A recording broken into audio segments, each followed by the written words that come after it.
important to me. Their role is supposed to find out what you are and what you'll be doing. It's up to the students to decide on who they are going to vote for. So be composed, be calm. When it's your turn, be of yourself and express yourself well. That is all that we are looking for. On this note, I congratulate all of you for bringing yourself up as candidates for these elections. To the reps, I think it has already been reiterated. You are supposed to support your candidate. You are not supposed to intimidate your opponent. So if you go overboard, we will ask you to leave us, and then you go and continue supporting the person outside. It's as simple as that. You are supposed to support, help make sure that we have a smooth vetting exercise. We will leave you, but from time to time I'll pass by to see that all is well. I think we have the whole day ahead of us, and everything is supposed to go very well. The aspirants will be put in a holding area, but you will still have access to the washroom and the rest. It doesn't mean that if you are there and you need to go to a washroom, you keep it. You tell them, somebody will escort you, and you do whatever the nature calls is. When it's your turn, you'll be called, you come in, and then you'll be engaged. Then afterwards, you can leave and then go back and then have a rest. Also, you'll be provided with a breakfast and lunch. Man must eat.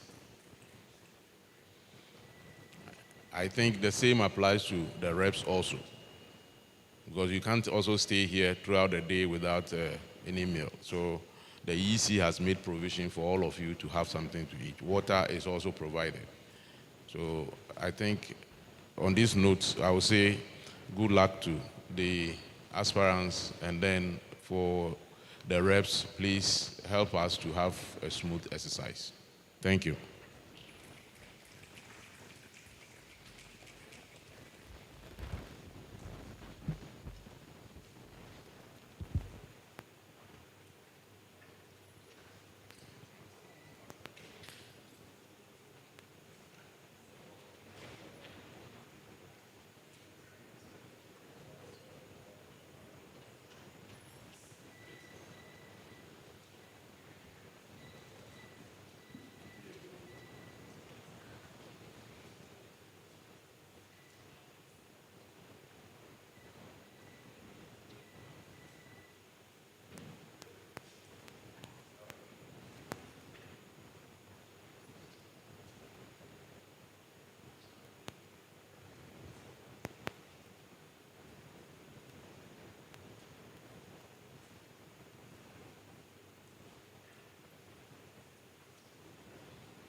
Okay, so please, all the aspirants, kindly follow him, gentlemen. All the aspirants.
So if you go overboard,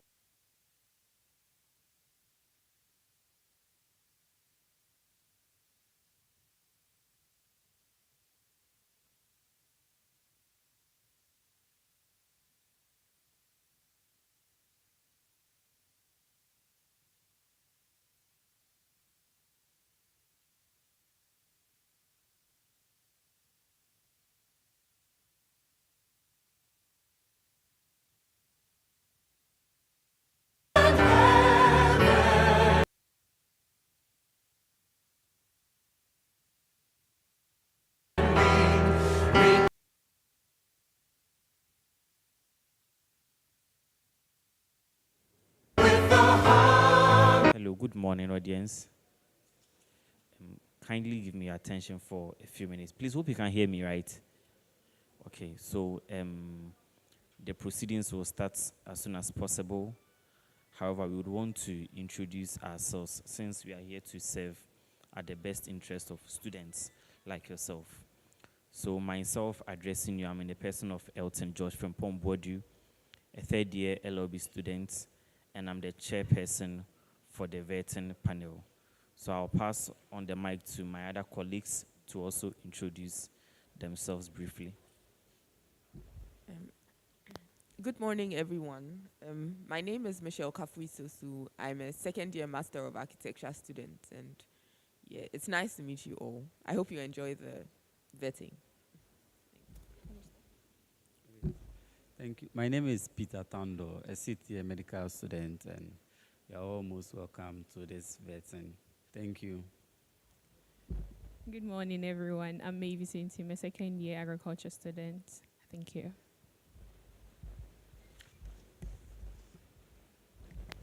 My name is Benedict Fee, a fourth-year civil engineering student. I'm a panel member. Yeah, my name is Samuel Banerjee. I'm a final year student of settlement planning. I respond to the name Abdul Samir Abdul Mujib, final year BSc Actuarial Science student. Thank you very much. So please, I believe some rules have already been explained to you. Let's make sure we adhere to those rules as strictly as possible.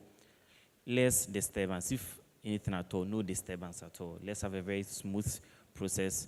Let's create an enabling environment for the aspirants for us to have a very successful and very fruitful engagement. Okay, thank you very much. So, gentlemen, you are welcome. Good morning. Please introduce yourselves, then carry your seats.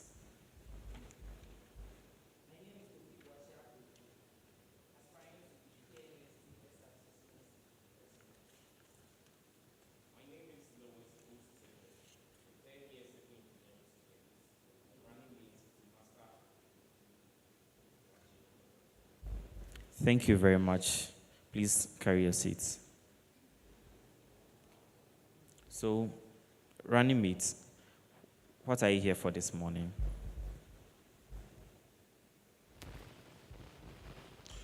According to the Constitution, the SRC Constitution, as amended in 2021, a panel shall be seated and a candidate shall appear in front be vetted.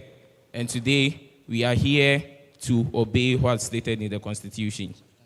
In Chapter 3, Article 16. Thank you. Okay. So if this requirement wasn't mandatory, would you have provided yourself for scrutiny? No, please. You wouldn't? Okay, that's fine. Thank you very much. So you guys are here. You want to fill in the position of SRC President and SRC Vice President, respectfully, right? Upon so many challenges in KNUST, what is your utmost priority?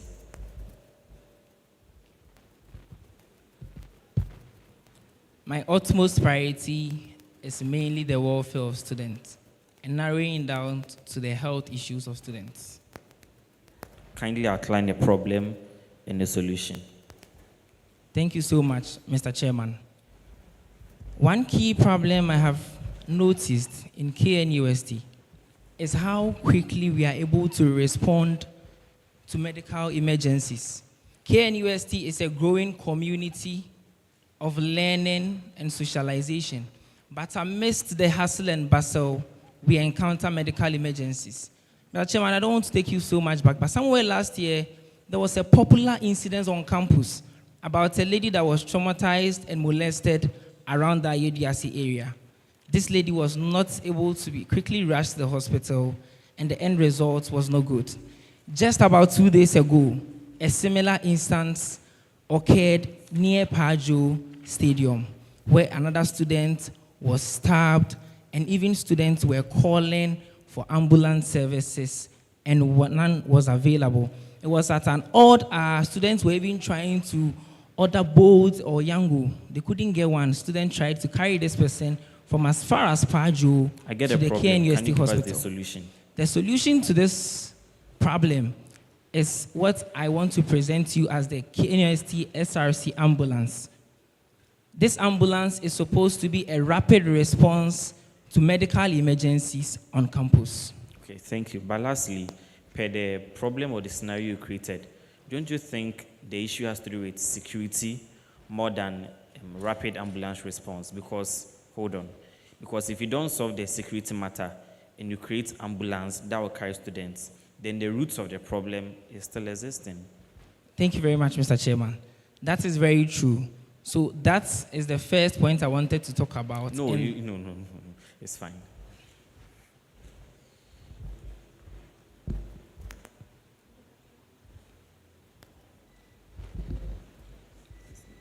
Master Perku made mention of medical emergencies and that ambulance services are not made available or they do not come in time. So you're a pharmacy student, right? Yes, please. Do you know any medical emergency or what to do in case of any emergency? Yes, please. So in medical emergencies, one thing one can do is what we call the ABCs. So you allow aeration, you check for any form of bleeding, then you do what we call the CPR in care of medical emergencies. Actual or typical medical emergencies is when, let's say, a student faints whilst undergoing academic activity or any form of activity on campus. That's an actual emergency. It's an emergency if a student faints on campus. Okay, so what are you going to do if a student faints? If a student faints on campus, first aid must be given to the student. Then the person is rushed to the nearest healthcare facility. First aid is so broad. Can you please explain? Yes, please. So first aid is what entails the ABC I listed earlier. That's allowing for aeration, checking for bleeding, doing else if the person is not responsive. That's good.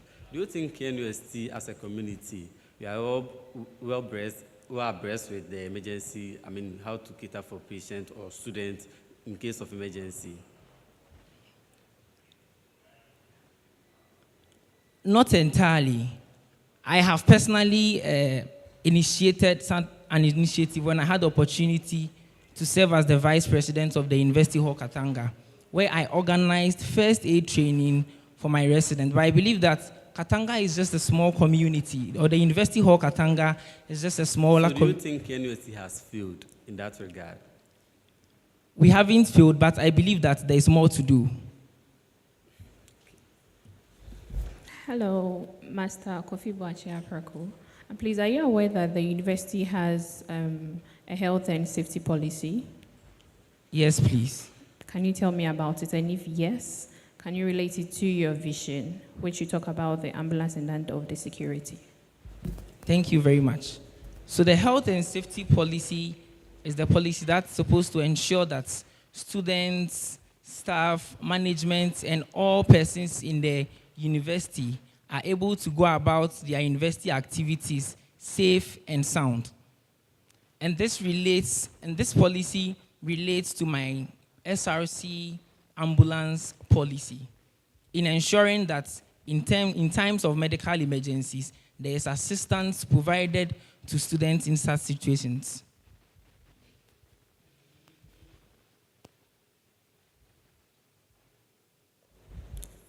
Thank you very much, Master Kofi Boache-Aproko. These are general knowledge questions about KNUST. So who is the current registrar of KNUST?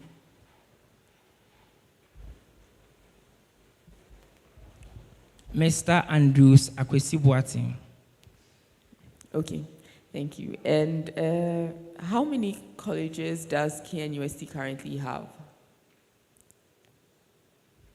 There are 6 colleges in KNUST. Okay, can you name about 3 of them? I would allow my running mates to name the 3. That's fine.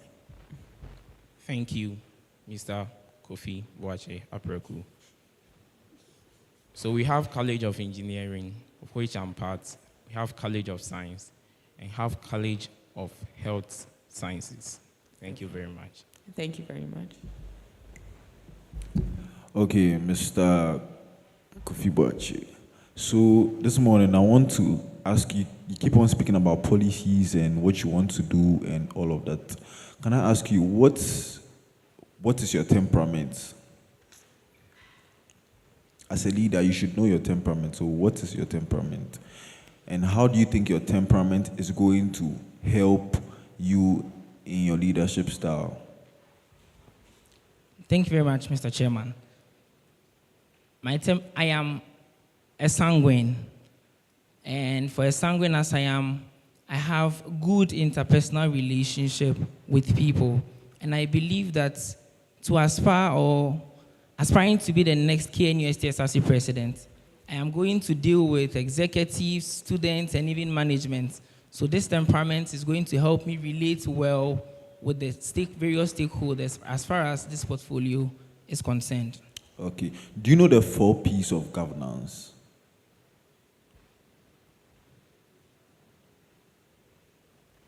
No, please. Okay, so the 4 P's of governance are the people, purpose, performance, and process.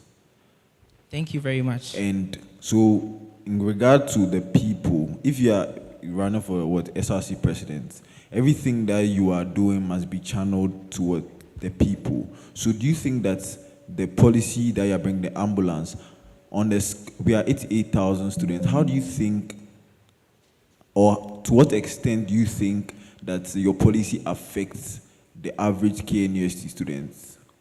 And what data do you have to back your policy? Thank you. With your permission, Mr. Chairman, I would humbly want the panel member to repeat the 4 P's so that I answer the question. So the 4 P's are people, purpose, process, and performance. People.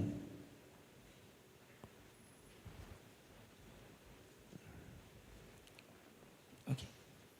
Now, with the SRC ambulance that we want to introduce, when it comes to the people, it is the intensity of the situation that makes it a very important one.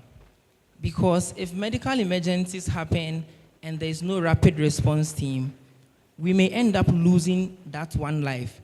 And I mean that, and I believe that losing a single life will mean so much to KNUST. So even though it might not affect a larger group of people as far as the population is concerned, the intensity becomes a concern.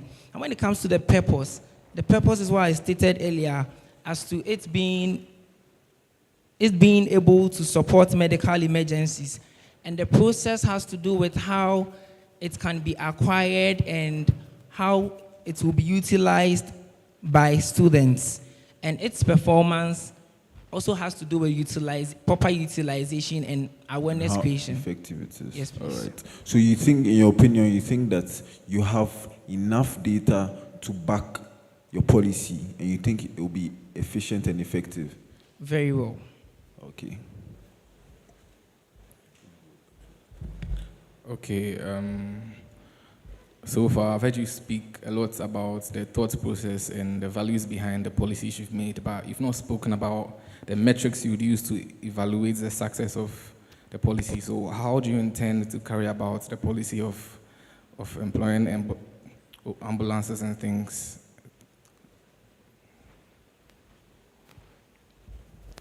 Okay, thank you very much. When it comes to the evaluation and measurability of this SRC ambulance initiative that I'm talking about, for the measurability of, we want to use a feedback system to be able to measure how well students, one, know about it and are utilizing it. That is that aspect of it. And when it comes to it being backed by data. In my opening statement, I spoke about a few instances on campus where we have had serious medical emergencies that have required such situations. And I believe that we may see more of these in the near future, and as such, this policy may curtail such situations in the near future. Okay, so discuss the financial implications of your policy and how you plan to address them. Okay. The ambulance has to be acquired and has to go through a procurement process.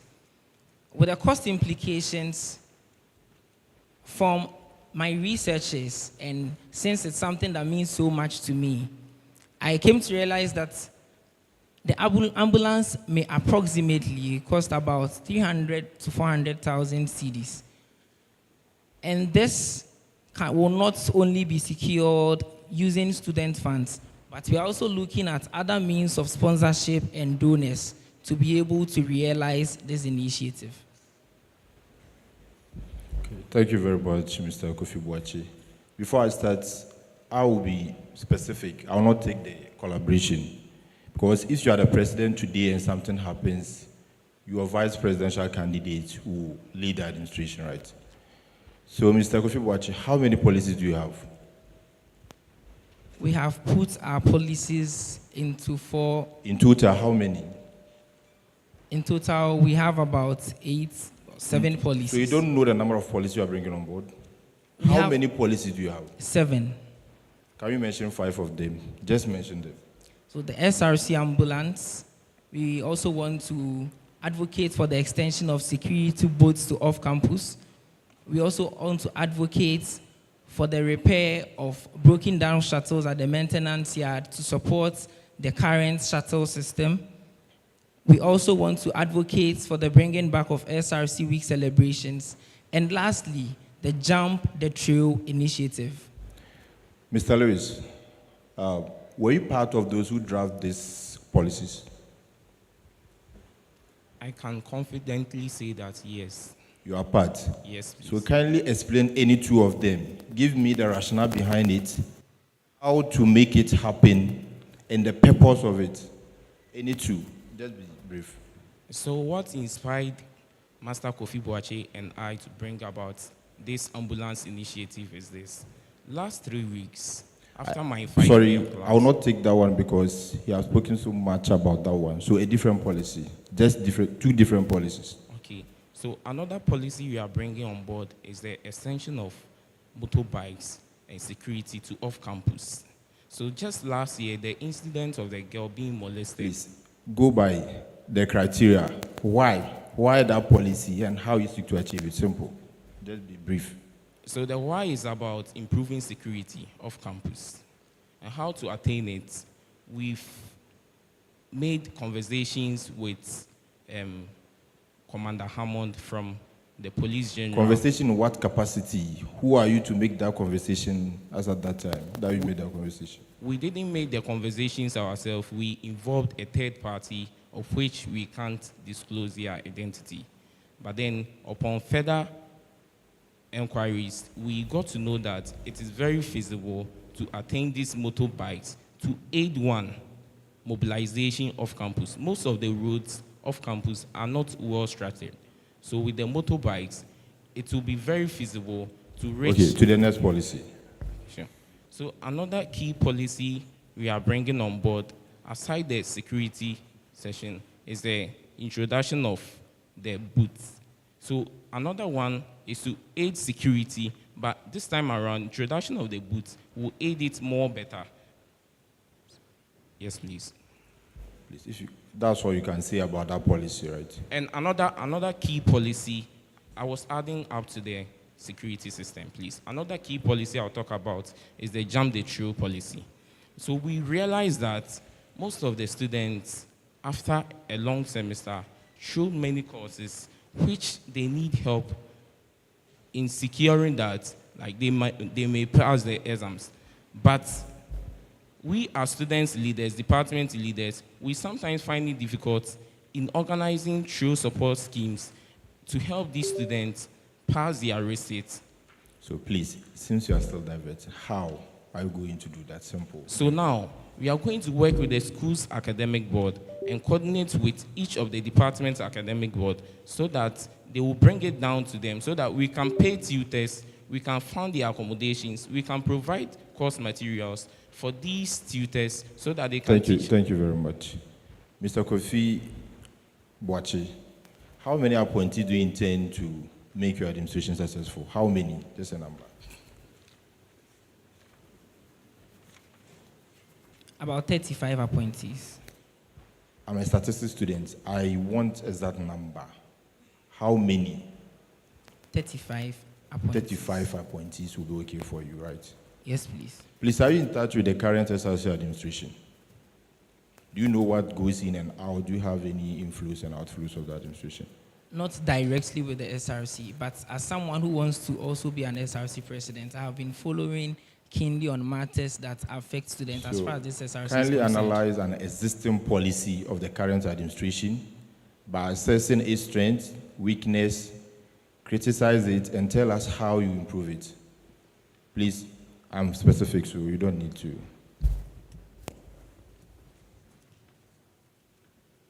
At the second State of SRC address, Her Excellency Vonoseado Bia made us aware that they have set aside about 150,000 to support fee payments of students of KNUST.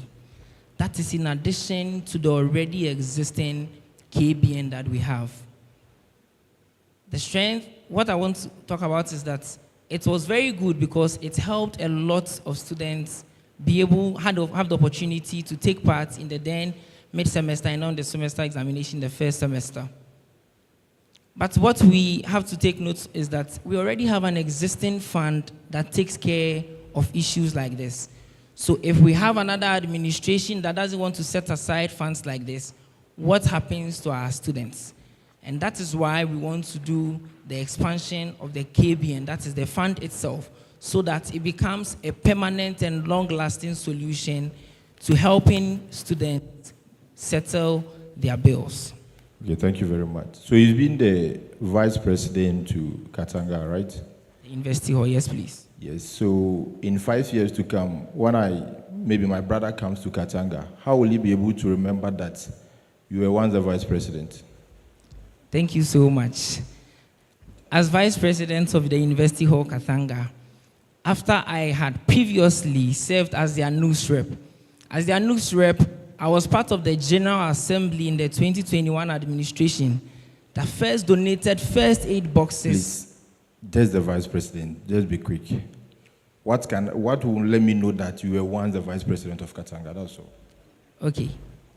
By providing an existing system that always gets the university hospital to supply drugs constantly to the university hall. First aid drugs. All right, thank you.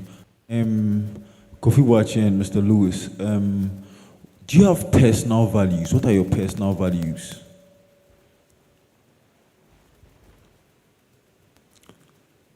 Do you have personal values? Yes, please, I do. You have personal values? Yes, please. What are your personal values? I am a very disciplined person and I have so much integrity. I'm also time conscious about the things that I do. Those are your personal values, Yes, integrity, discipline, and time consciousness. How about you, Mr. Vice President?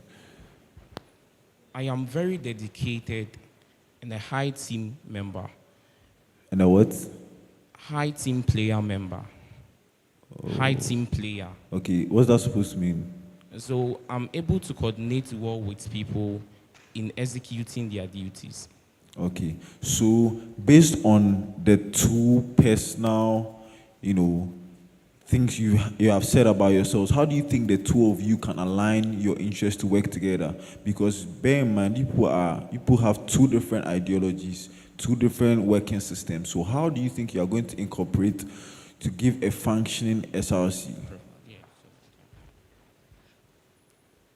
So as my running mate rightly stated, he is a very dedicated and motivated team player. And I'm also very time conscious about the things I do. So how I believe would strongly you match that them? his dedication to making sure that we are able to see things done or make sure that our set goals are achieved will complement my time consciousness in making sure that our goals are achieved.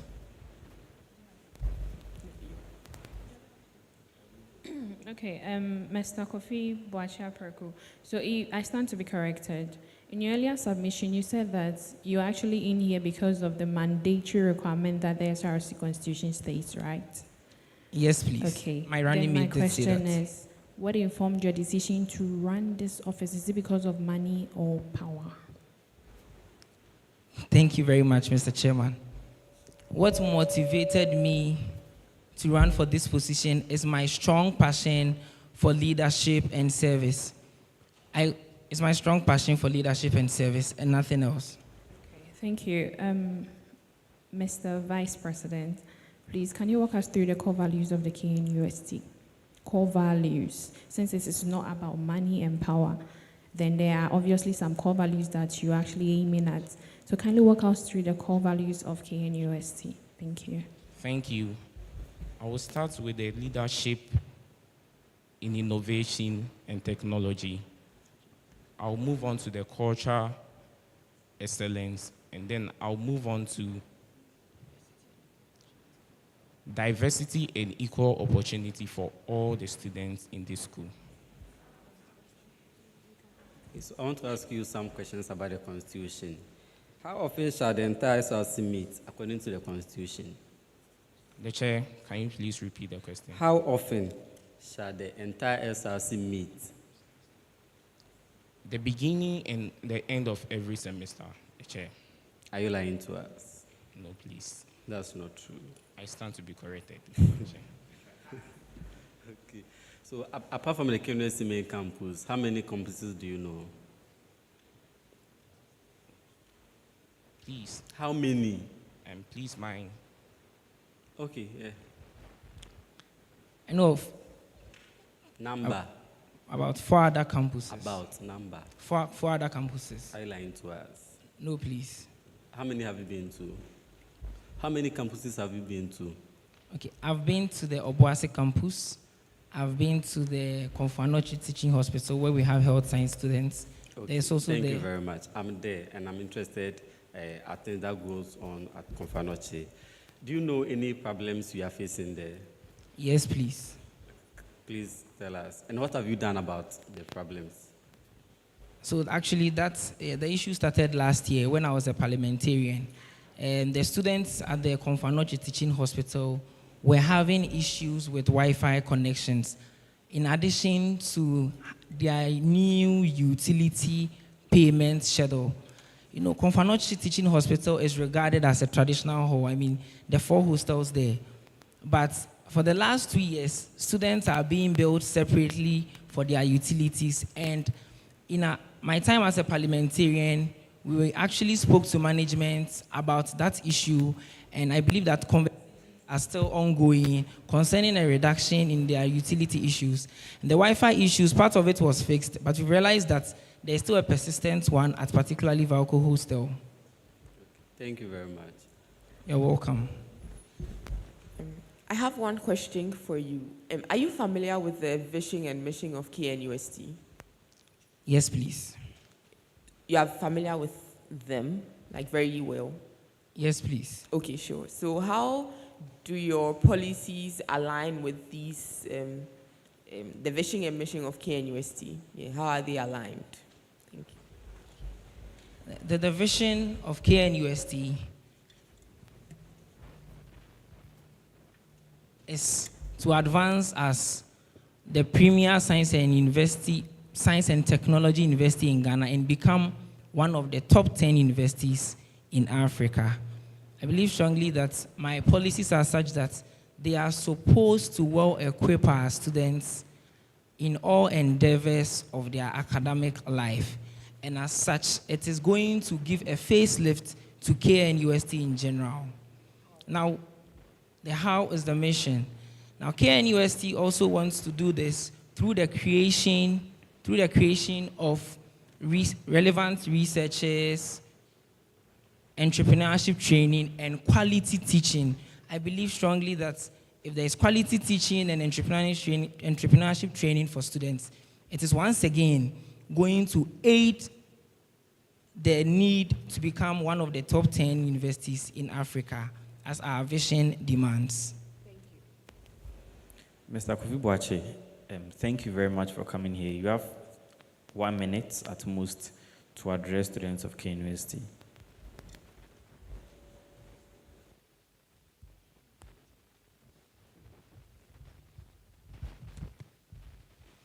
The chairperson, with your permission, would like to stand as we address our students. Good people of KNUST, the time has come for us to decide the fate of our SRC. We have met you in your rooms, your classes, and your hostels. We have engaged you on the future of our SRC. And we want you to understand that our resolve to serve you remains unabated. With you, we can. Without you, we cannot. So yes, we can. Please rally behind us as we do more for our students and as we do more for students of KNUST. Thank you. Thank you very much, Mr. Kofi, Mr. Boache Preku.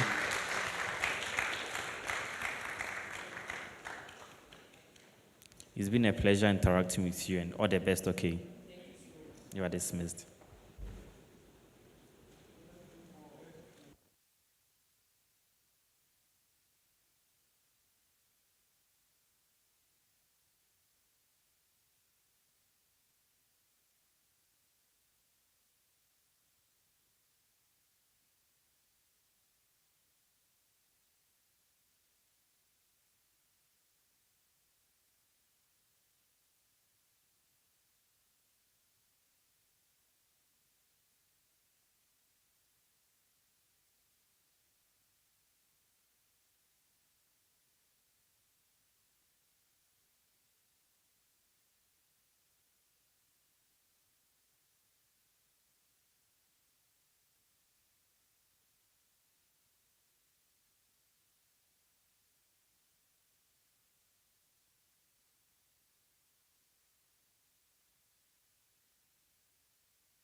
Good morning, gentlemen.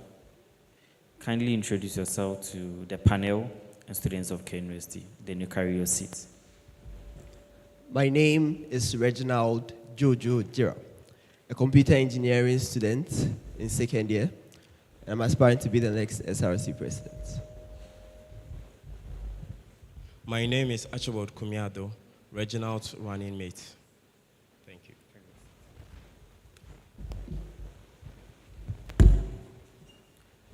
Mr. Reginald, sorry. Reginald. Okay, yeah. Please, are you the running mate or he's the running mate? Please speak into the microphone. He is the running mate. You are not the running mate? Yes, please. No, that's not true. I'm his running mate. And so you are not the running mate of... Okay, that's not true. You are his running mate and he's your running mate. It goes the other way around. Okay. Okay. How well do you know your running mate? Well enough. How well do you know him? We've known ourselves for about a month now. Yes, and I'm well enthused about his ways, his principles, what he stands for. And we've already started working together and we make a very good pair. And that's why we are here today. Okay. So did you consider choosing a female running mate? No. Why? I was looking for quality, notwithstanding the gender. So regardless of the gender, I would have gone for a running mate. So are you telling us the ladies of KNUST do not have the quality you are looking for? No one. With the qualities that Archibald No possesses. lady in KNUST has the qualities you are looking for. There might be. My search was not as elaborate to the whole KNUST. Okay. But with Archibald, I found the perfect running mate to run for this position. Okay. Thank you. Okay, Mr. Reginald Jojo Jura, please, how do you intend to help promote growth in student affairs as the next SRC president with your qualities and then the qualities of your running mate? Thank you very much for the question. So in promoting growth in students in KNUST, our quality basically is the fact that we have consistent advocates, basically. We start something that we secure, and we start something that we would finish. So Reginald Jojo Jira comes with qualities of quick decision-making skills, effective communication, and relation with students, as well as administrative ability. In order to improve students' lives, we come to ensure that the SRC would work to better the welfare of students as they are pursuing their holistic growth in KNUST. Okay, so what if there are quick decisions that you make, but then it's not to the betterment of the student's body? You said earlier on that your vice president will help you with those quick making decisions. So what if you do make the quick making decisions, it may be in a desperate form, but it wouldn't help the student body?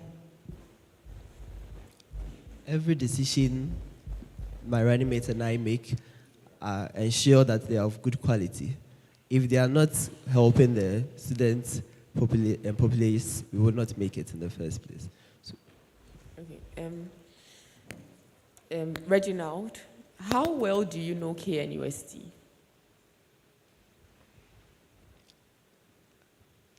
Very well, Pano. Okay. Are you familiar with the vision and mission of the university? Yes, please. Okay. So can you outline 3 key policies and how they are in sync with the vision and mission of KNUST?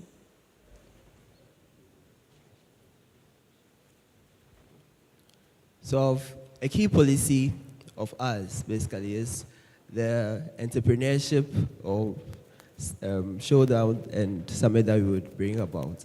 And it goes in line with the vision and core value of the school to promote innovation in technology and promote student growth when it comes to science and innovation as well. And another key policy we come with is the availability of internet accessibility to off-campus students. And that also goes along with the vision of the school in helping us procure this educational goals and facilities. Because if students get access to the internet, they have basically the widest information range to improve their education as well. And our last, the third policy that goes along with the vision of the school will be our policy that deals with mounting of security, basically, in these places off campus. We know that KNUST's vision is to ensure that as we are undertaking this holistic growth, we are undertaking it in an environment that is safe and secure. Thank you. Mr. Reginald, so, as you know, you are running for the position of Student Representative Council President. In other countries, for example, in the US, it's called student governance. It's the same thing. What do you know about governance? Because obviously, the role that you are come to occupy or the position you are come to occupy is about governance, leadership. So what do you know about governance?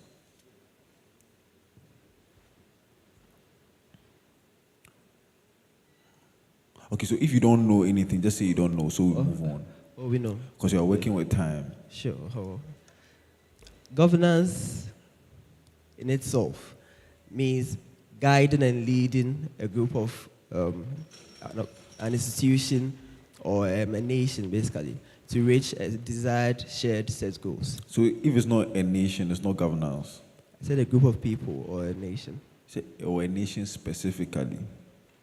If it is not a nation, it's still governance. Yeah, so you don't have to add specifically. Okay. Do you get what I'm saying? Yes. Okay, so do you know the 4 P's of governance? Come again. The 4 P's of governance. Okay, so, do you know the two major parties in the United States of America? Yes, please. Mention. The Democrats and the Republicans. Okay. What party just won the United Kingdom election? United Kingdom. Yeah, there was an election that happened just recently in the United Kingdom. They elected a new prime minister. If you don't know, say you don't know, so we move on. The far right. What do you say? The far right. Okay. Also, what's the name of the party? The name of the party. You don't know the name of the party. Okay, so how long have they been in opposition? 14 years. Okay, so what type of government style do you believe in? Democracy. Democracy. What type of personality do you have? And do you think it aligns with a democratic governance? Yes, my personalities that I would list is... So what personality do you have? That's why I asked. Yes. Cooperative skills, good relations with personal and teamwork, and we have personalities such as... Well, yeah. Please, I think you've deflected. I'm asking about your personality traits. Yeah. Like, what type of personality do you have? So I am good at cooperating, yes. And are you a sanguine, phlegmatic? Oh, you're not familiar? Okay, okay. So if you believe in democracy or a democratic governance, what do you think you are going to do in your administration? Tell us what you think you're going to do in your administration. That will convince all of us that yes, you are actually a democratic person and not someone who is just saying it for votes. So in our administration, we would make sure that in the enactment of every policy that we are bringing forward, it is in cooperation with a committee set, and it would be discussed upon. And every process that we will take in enacting such a policy will be of a collaborative effort. So before we go about our activities, the ideas and opinions of a set of other people in our governance will be heard before we go about it. Okay, so you are saying that for every decision you make, you are going to form a committee for the enactment of our policies. So for every policy you are going to enact or you are going to implement, you form a committee. Do you think that's feasible? Do you think that's possible? And the committee sets shouldn't necessarily be new people, but there are already executives in the SRC. So we are just going to work with a set of people basically to combine the ideas to ensure that our enactments are as effective as we promise.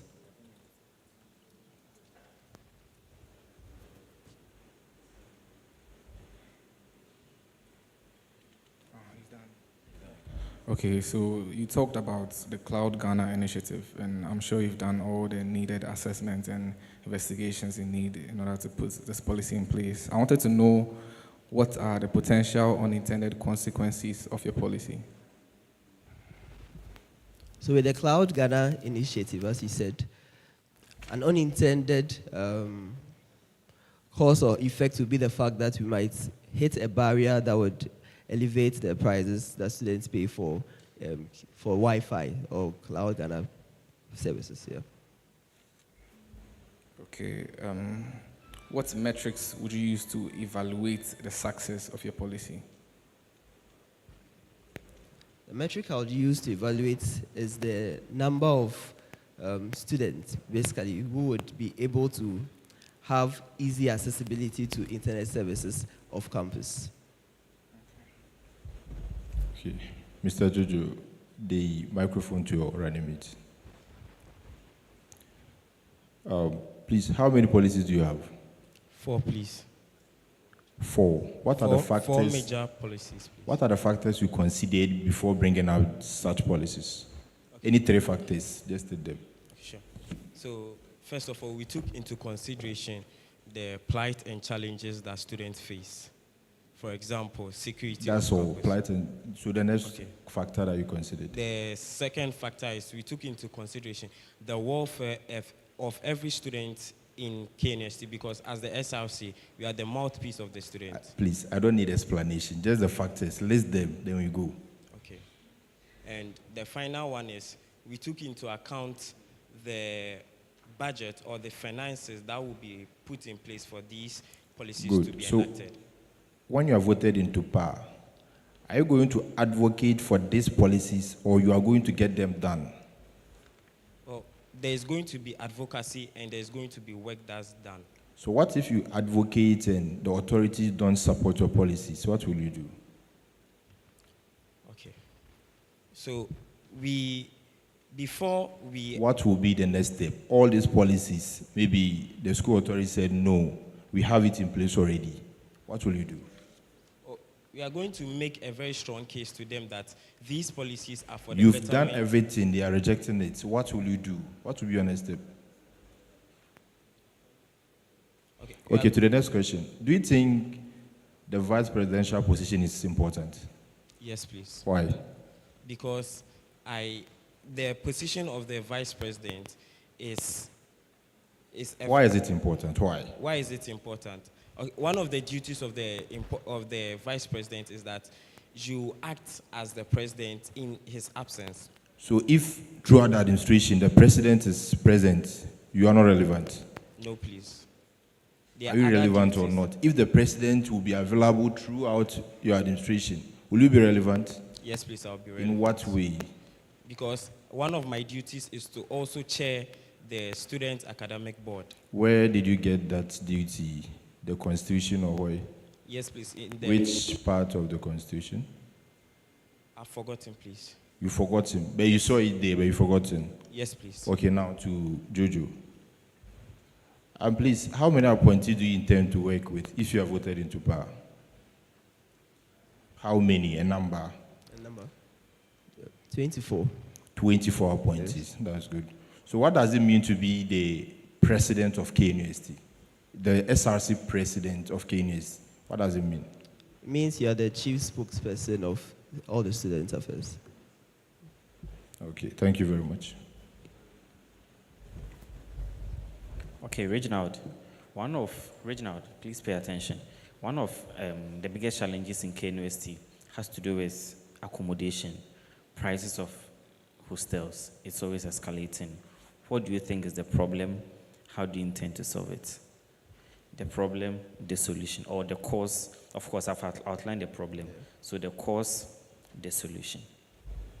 So the cause is evidencing the fact that we are still admitting more students as time goes on. There's free education and more students are being enrolled in the university as time goes on. And there are not obviously enough accommodation for us, as you stated. So the solution as an SRC would be to initiate a building of another SRC hostel. That's to initiate Reginald, a plan. This was said in 2016. I heard it in 2017. I heard it in 2018, 2019, 2020. Last year, Yvonne said it. What you are saying is nothing new. Can you say something else? Okay. Or So- even if you have no other solution, what makes you think that what they've said in the past, they couldn't implement? But Reginald, finally, you are the Savior, Jesus Christ. You will save it. Kindly convince us. Just as I ran my administration as SRC president back in St. Augustine's College, we faced the same remarks that you are given. And our administration comes and we still stay true to whatever we say that we will do. We bring our policies and we are consistent with our advocacy to ensure that whatever we need is critically meted for. Sorry to interrupt. Did you build a house for them? Not necessarily, you know. Yes, but it's the same principles that we work with. And with the solution for the accommodation problems, we can give more advocacy to guys to basically also go ahead with the construction. We can have policies like letting private institutions build their hostels, and after a particular set of time, they leave it for the university to take a Reginald, hold secondly, of it. have you done any feasibility analysis on what you just said? How real are they? Have you? Oh, yes, please. What was the outcome of the analysis you did? That is highly probable. Highly probable. Based on what? Because I'm actually informed otherwise. Because if it's just about going out for private donors to build hostels, then that would have been done long ago, because as I said, it has been said before. You're not the first person saying it. So what is the guarantee that for only your case, whatever circumstance that prevented them from implementing the same old ideas, those factors are non-existent? As an administration and as an SRC, what we do is that we are basically championing the students' interest. So if we come and we face a particular trend of challenges before our administration, we would set out to work with our deans, our directors of student affairs. We would sit down, see the people already appointed to I think I'm these fine. places. So second question, KNU students, we graduate every year, we talk about unemployment. Trust me, unemployment is alive and well. I met him last night, and the reality is that aside the issues of unemployment, sometimes too, we also are unable to fit into the job environment or the job market. What can you do as an SRC administration to ensure students build capacity to meet the demand of the job market? So as stated in our second policy. Please, if you've not thought of the problem, you can confer with your vice. I understand the circumstances, so if you want to seek more ideas, it's allowed. You are not under any pressure to give me a prompt answer there and then. That's if it's overwhelming. Thank you. Please go on. So as I said, with our second policy, that is the Entrepreneurship Summit, it will be done in collaboration with TRATEC, the already existing organization under the SRC, to ensure that every college undergoes this summer program, and to be in such a way that in your respective fields, you'll be well equipped with the practical skills that you need to even be self-sustaining after graduation. So whilst you are in search of a particular career base to delve inside, you'll be equipped with enough... Reginald, please hold on. What you're saying is already the reality. That is the status quo. It hasn't solved the problem yet. It is trying to, but it hasn't. Anything new?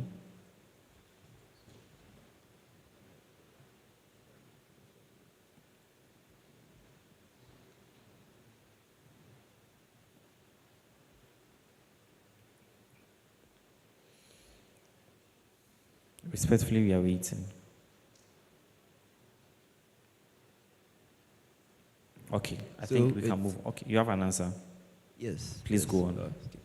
So yes, we would seek advocacy also in the various industries that are around, basically, to ensure that we gain internship opportunities for the graduating students of KNUST. Yeah. That's fine. Thank you very much. Mr. Vice President, so since your president believes in your, he said you are so supportive, and then he's known you for a month, and he believes in your qualities that you possess. Yes, please. Am I right? Yes, please. So if he believes in your qualities so much, playing a supportive role to him, how do you intend to create a positive working relationship between your president and then the other executives? Should you become privy to the fact that you have female executives whose qualities do not align with that of the expectancy that your president is looking out for? So how do you seek to resolve conflicts between your president and then the female executives that their qualities do not align with what he's looking out for? Please, is the question clear? Yes, please. Okay, thank you so much. As we've said earlier, we've known each other for a month. And then I know Reginald to be a peace-seeking person. So any scenario of conflict will be dissolved quickly. An instance is when there was a riot which was about to happen in St. Augustine's College, and he used that moment to diffuse the riot, which couldn't happen. So as a result, I believe that he's a peace-seeking person who will not let his will not let one or two things step in the way of the welfare of the student body at large. How do you resolve such a conflict, not him? Okay, how will I resolve such a conflict? Since it doesn't align with the qualities that he is looking out for. Now you are playing his supportive role. So at that time, he is really not, sorry to say, in his right sense to really talk about the qualities that the lady or the female executive possess. So you, as his supportive hand, what are you going to do to resolve such a matter within the executive council?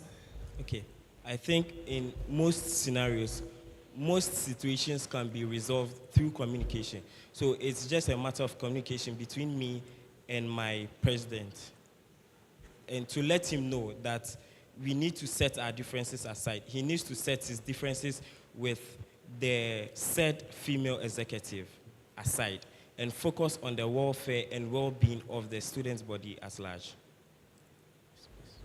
Okay, so to Reginald, right, since you said you know KNUST very well, these are like some general questions, general knowledge questions. So in which year was KNUST granted full university autonomy?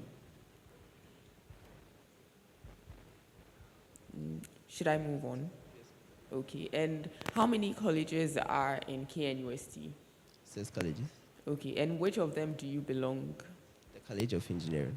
Okay, so how would you ensure that you work well with not just your college, but then with the entire university body, like with all the 6 colleges, to make sure that you implement your policies to be beneficial to each of these colleges? So I would work with the college presidents and executives down to the departmental presidential candidates and elected executives. So we would basically be meeting and have discussions to make sure that whatever policy that we are trying to ensue would actually at the end go for the betterment of everyone. Yeah. Okay, and finally, are vice chancellors in KNUST appointed or elected?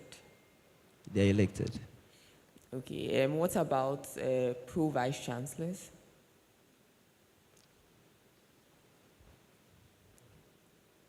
Okay, and sure, heads of departments? Heads of departments, I'm not sure. Yeah. Okay, thank you. Thank you very much, Reginald, for being here. You have at most a minute to address students of KNUST.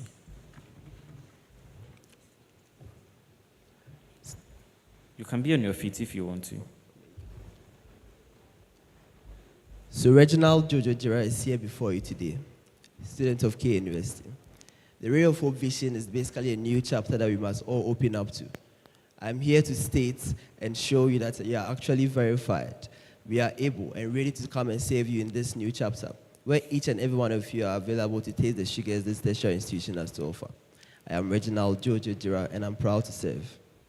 So I actually want to save them in this new chapter. So I agree you are the savior. Anyways, it's been a pleasure having an interaction with you. Okay, you're the best.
Gentlemen, please on your feet.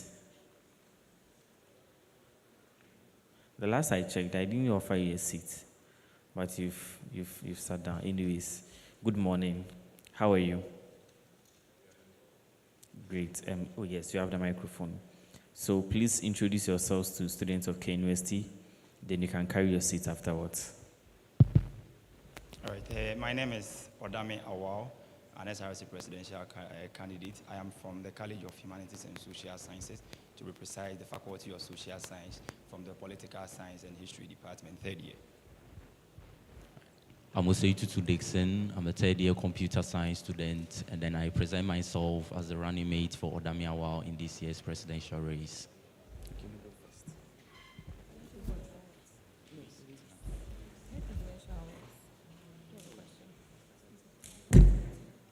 You don't have it.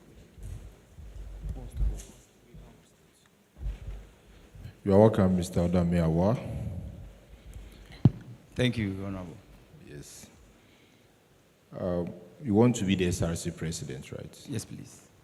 And from my understanding, you've been the president for humanities and social sciences.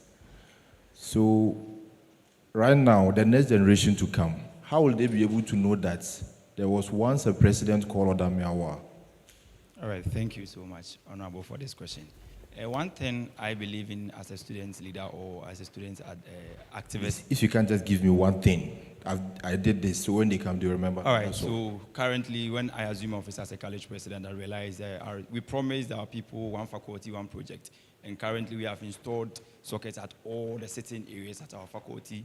Next week we will be officially commissioning the 3D billboard of our college, which gives our college visibility, because currently we have no identity of the college as a whole. The respective faculties have their billboards. There is nothing as an identity when somebody sets into KNUST to say. When did that policy start?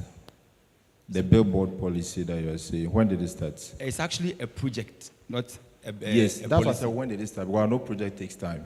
Yes, please. So we started during last semester, and then the work is 85%. So by then you were still the president? Yes, I took over. I did everything. The work so is 85%. The sockets in the billboard project? Billboard project, physical structures. Yes, please. Okay. So are you familiar with what it takes to be a president, SRC president? Yes, please. So let's say you are the president now, and we are in the first semester. Just in a minute, tell me, what are you going to do?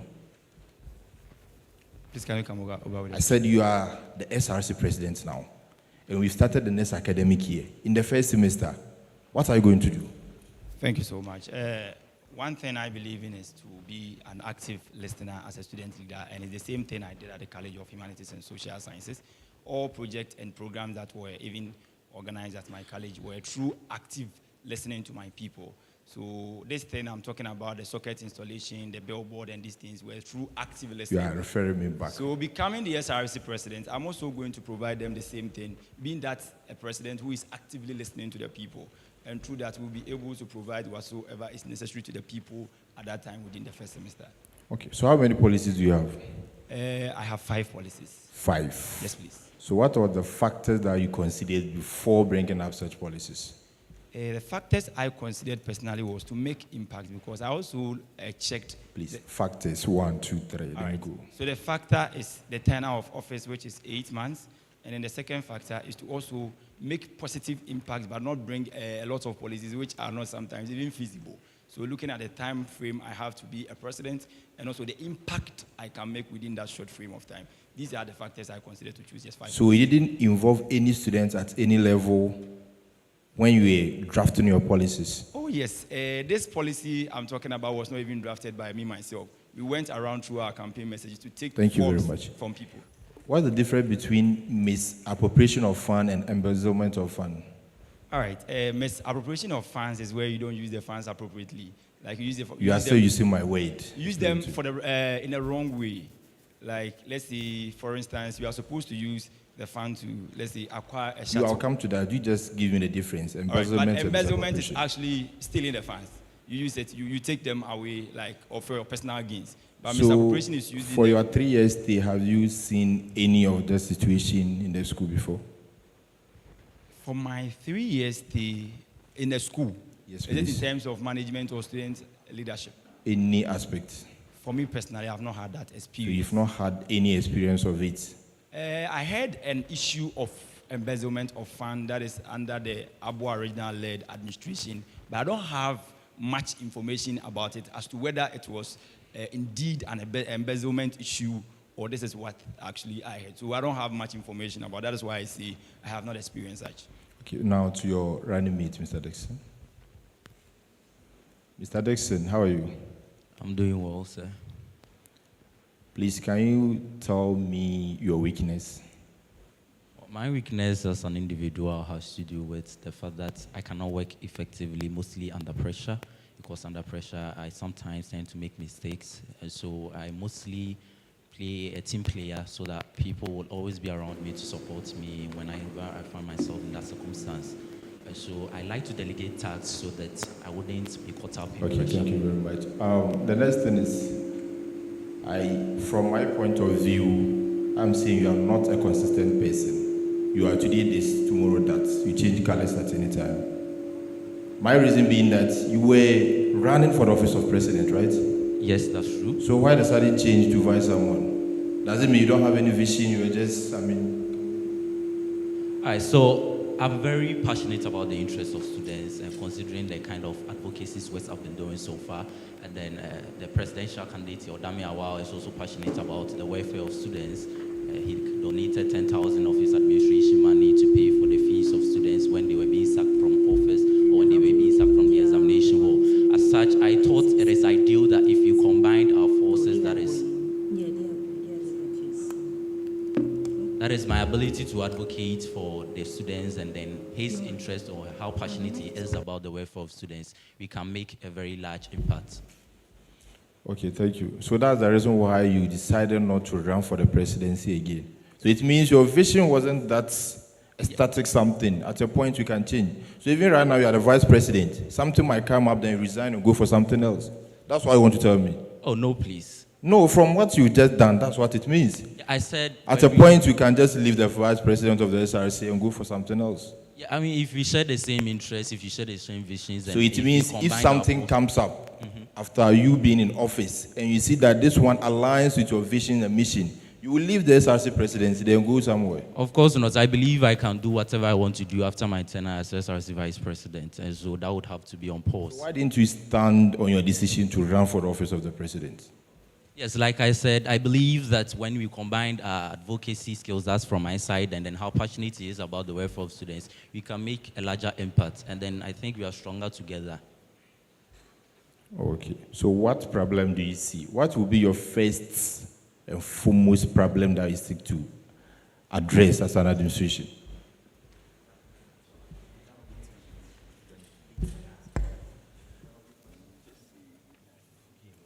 Okay, so the first problem I would want to address, I think for now, it is the huge gap of communication between the SRC and then the students. And so as an SRC, I believe whenever there is an issue, we should issue a letter to the students and then make them assured that we are working on it, we are advocating for them, and so they should be assured that the SRC would always come through like we've been doing, and then not wait for problems to escalate before the SRC steps in.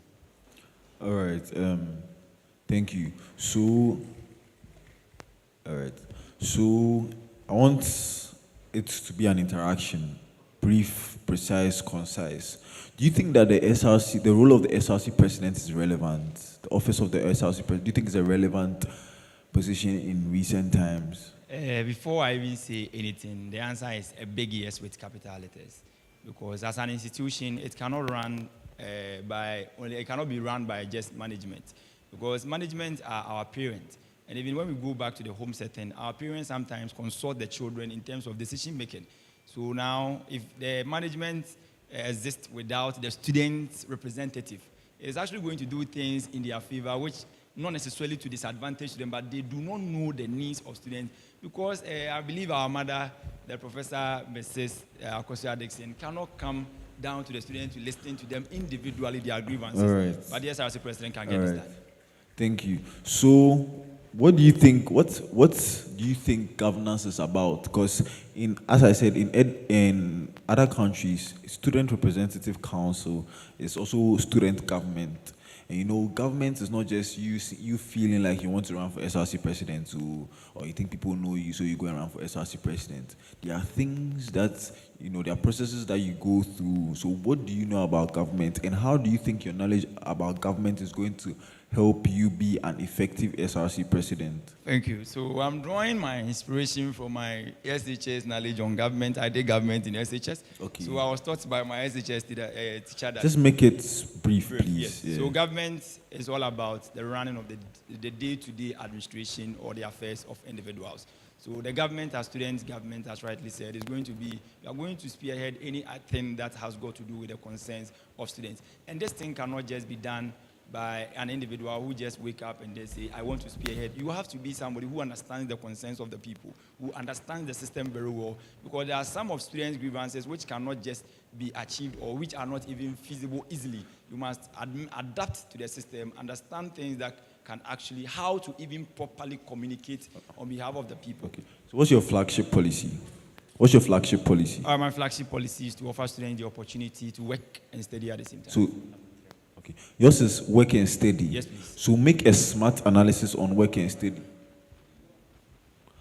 Make a smart analysis on your flagship policy, right. Work and study, so, smart analysis. So the smart analysis is about, we have, being the president for the College of Humanities and Social Sciences, throughout my engagement with my colleagues, I've realized that I am not the only student who find it so difficult to make ends meet on campus. Beyond that, I have also realized that I'm not the only student whose source of funding... Smart analysis. Do you know what a smart analysis is? So let me make it brief as you are requesting. So this policy is going to offer individual students the opportunity. Can you, I don't know what actually you are expecting, but if you can be precise and... What's the meaning of, when they say the smart analysis, do you know what it means? No, so maybe if you can elaborate. Okay, so smart, when they say, give me a smart analysis, it means that what your flagship policy is, how specific it is, how measurable it is, how attainable, achievable it is, how relevant it is, and the time frame in which you want to achieve that policy. You get it? All right, so I get it. So that was the same way I was heading towards that. This is an initiative that is not... No, the SMART is fine. The SMART is a form of, let's say, an acronym, where S stands for what he explained, which I didn't recall, specific, measurable, whatever they are. So if, I said it's an acronym, so if you don't actually understand, I can plead with him to take it one after the other, okay, so you can engage take the question. One after the because other, the back and forth isn't helping. Yes, please. Thank you. Okay, so smart. How is your flagship? How specific is your flagship policy? Like, what specific issue do you want to address? All right. So we are so much interested in addressing the issue of welfare and capacity building with this flagship policy. How? All right. So this is going to offer students the opportunity to be able to gain something to support themselves without necessarily depending on their parents all the time. Now, we are university students. When we complete school after 4 years, individuals or employers do not give us the opportunity to work with them because they consider us to be people of just theoretical knowledge. But through giving the opportunity to students to work and study at the same time, they are also going to grab the practical knowledge of the job market and also as well gather the working experience so that when we go back into the job market, every employer would want to work with us. All right. Thank you. You've done your best. All right.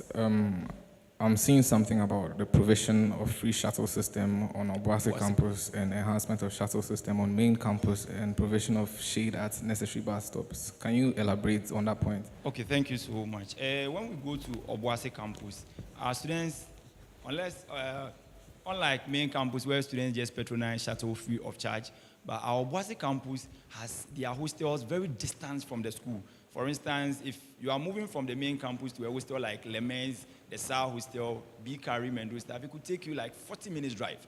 So what management is doing right now with the shuttle fees we are charging our school fees, that they provide fuels for these shuttles, which are owned by the respective hostels. So South has its shuttle, Lemens, all these hostels have their respective shuttles. So what management is doing with our shuttle fees at Obuasi is that they fuel these cars for the students. But now, on the issue of remunerating the drivers, management is not able to do because the complaint is the fund is not enough because of the distance and the consistent fueling.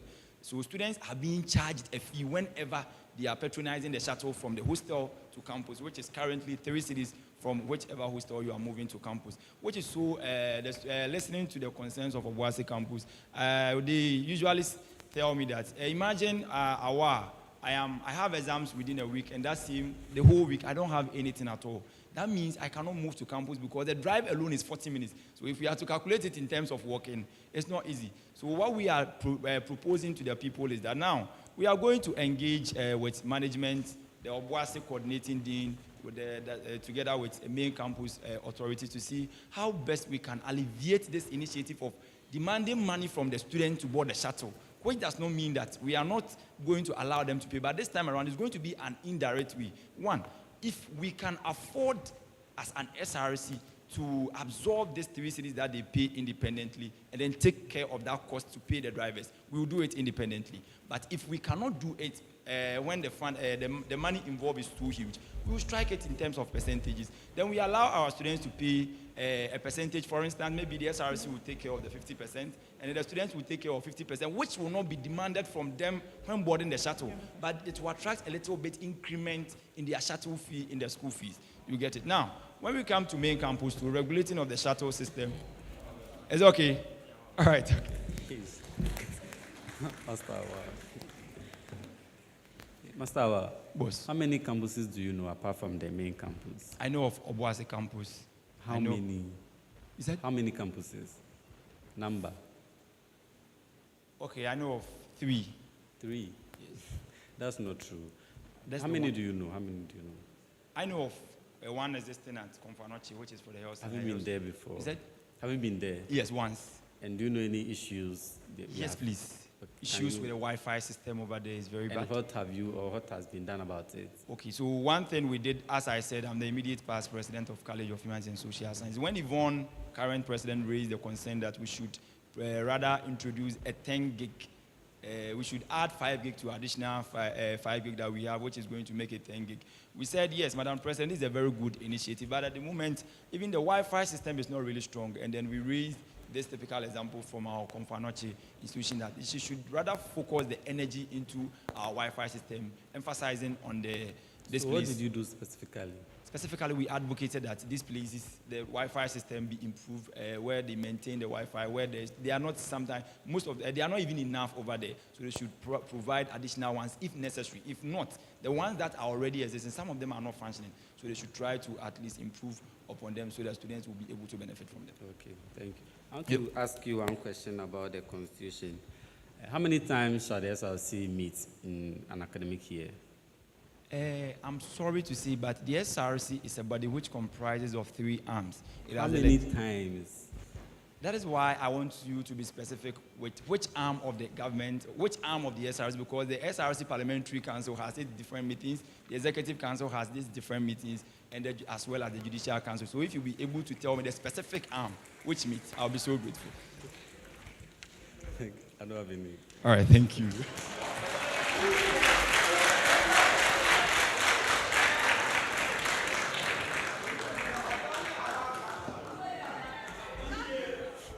Thank you, Odame. Oh, wow. Okay, so how well do you know KNUST?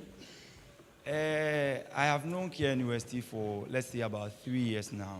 Okay, yes, sure. So these are general knowledge questions about KNUST. So in which year was KNUST granted full university autonomy?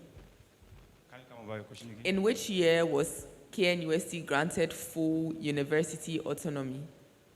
All right. I remember 1951 where KNUST was granted a full autonomy. Oh, okay, thank you. Who is the current registrar of KNUST? The current registrar of KNUST, to be sincere, it has skipped me. Okay, sure. And are vice chancellors appointed or elected in KNUST? Vice chancellor is a presidential appointment which is subject to re-election with maximum 2 years. Thank you. What about pro-vice chancellors? Pro-vice chancellor is purely an election between the university council, so that is not a presidential appointment. Okay. So they are appointed. Pro-vice chancellors are appointed. They are elected. No. They are appointed. Yes, but then the means by which the appointment is done is through election, so that they can scale down to a certain number that they need. Okay, sure. Just for your information. Yes. And then how many colleges are in KNUST? We have 6 colleges. Okay. Which do you belong to? I belong to the largest and flashy one, which is the biggest in West Africa, the College of Humanities and Social Sciences, which produce nothing but the best. Thank you. Okay, so granted you are given the opportunity as SRC president, how do you ensure that you are not biased only towards your prestigious college, because right now you are hailing them so much, but also involve the other 5 colleges and work with them? Thank you so much. In fact, I am this individual who believes in inclusivity. I'm somebody who is an all-inclusive and all-hands-on deck. So even I am, let me say, the first ever president who has even involved our Obuasi campus and activities on main campus. So which is to show that I'm not so much interested in only my college alone. When you go to other colleges also too, I also support my respective faculty, college presidents too, which even as my mandate as a college president, I was doing this. So giving the mandate as an SRC president, in fact, KNUST is a beautiful community and I cannot leave anyone behind. Yes, I don't mean to catch you, but I mean how. You have still not said how you are going to do it. All right, so now if you check through our policy document, we have a policy on project. So through this, we have what we call the One College Hall / Obuasi Campus One Project. So this initiative is going to allow our individual colleges to be able to embark on impactful projects that will be useful to the life of students. So this is going to bring all colleges on board, that anything that the students need, at least any project they think they want to embark on. So by this, we are involving everybody, not the College of Humanities and Social Sciences. Okay, and do you have any key policy for CATH, Konfuanoche teaching? Currently, the key policy is the challenge I am talking about right now with the Wi-Fi system and those things. And sometimes they used to complain about the accommodation crisis a little bit. So we are so much interested. If we come, once the lot is given onto us, we will work judiciously with management to make sure that the Wi-Fi system is being implemented. Yeah, so what is the policy? Because you've just said Wi-Fi system, that's not policy. One difference, you see, I elaborated on a policy specifically to Obuasi campus, but did not elaborate. I'm talking about CATH, No, not I'm taking it from somewhere. Okay. I mentioned Obuasi campus with a problem, but the issue with CATH is it is not an institution whereby students begin from first year to final year. The students begin from first year to about, third year or something, on main campus. So any student at CATH now has been a student on the main campus now. So any problem that they are facing, usually they face these challenges, and most students do not even live there permanently when they move there. I'm sorry, I do not need an elaboration of their problems, or I just want to know a policy. Yes, so currently, to be specific, there is no specific policy which is... Thank you, that's all I needed to know. Finally, are you familiar with KNUST's mission and vision? Yes. Okay, so how do you ensure that your key policies are aligned with the mission and vision of KNUST? So KNUST mission and vision is to provide that kind of university which is globally recognized as in terms of providing quality education and those Okay, so running mates, kindly kindly pass the mic. Yes, so issues of accommodation. Prices are escalating. It is real. We all know the problem. What's the cause? What's your proposed solution? Okay, thank you for the question. So I believe the cause for the increase in the hostel prices is as a result of increase in electricity and then water bills, because especially those on campus do not pay for these. They pay it in addition to the hostel fee. Increase as in electricity tariffs? Yes, utility bills. And so once they're increased, the management also adds it to the... Any other cause? Because what you just said seems to apply to only on-campus hostel. Off-campus, they pay for their own prepaid, unless it has changed. Yes, and so for them, they are mostly directed by the actions taken on campus. And so once they see that the hostels prices on campus have increased, they are also influenced to have increased theirs. So what's the solution? All right, so the solution is to approach the Vice Chancellor Ghana, that is an association that comprises of all the vice chancellors in the 15 public universities. So we send a proposal to them because it's not a problem that is only happening in Key University, it is a national problem, as we would have to start the conversation from the National Association for the Vice Chancellor. So we propose a solution to them, they sit on it, and then since they also discuss about the welfare of students, I know they are passionate about it. Are you familiar with the introduction of an app concerning transportation in Key University? Are you familiar with it? Yes, I've heard of it. You've heard? Yes. How familiar are you with it? You guys are seems to be well versed in transportation matters. Respectfully, my brother, I'm referring to him. Yes, if the fundamentals are weak, the the exchange rate will expose you. Thank you. No, I think you've said enough. So for me, you are done. I'm impressed. It's fine. Thank you very much. God bless you. So please, how familiar are you with the app?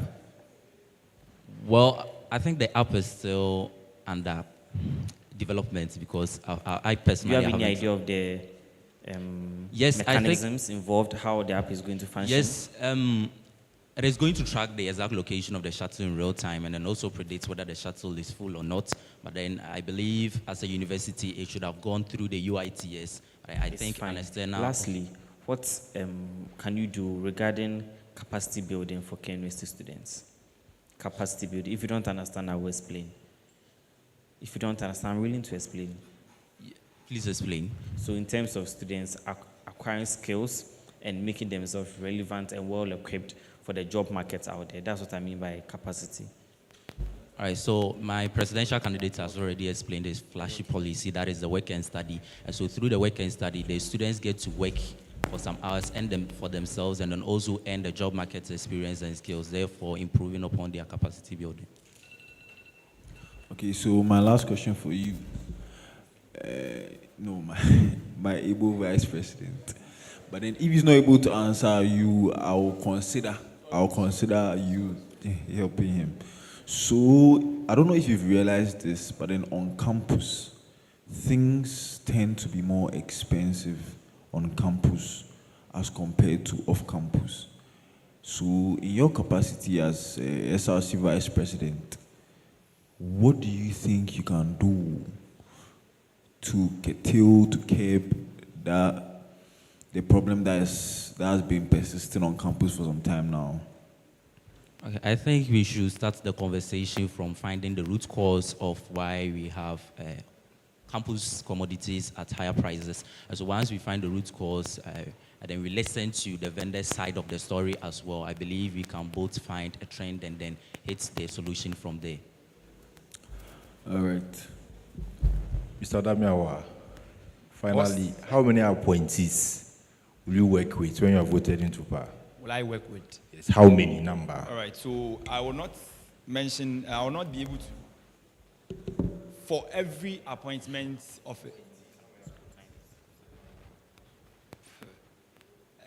maximum, I shouldn't work with maximum.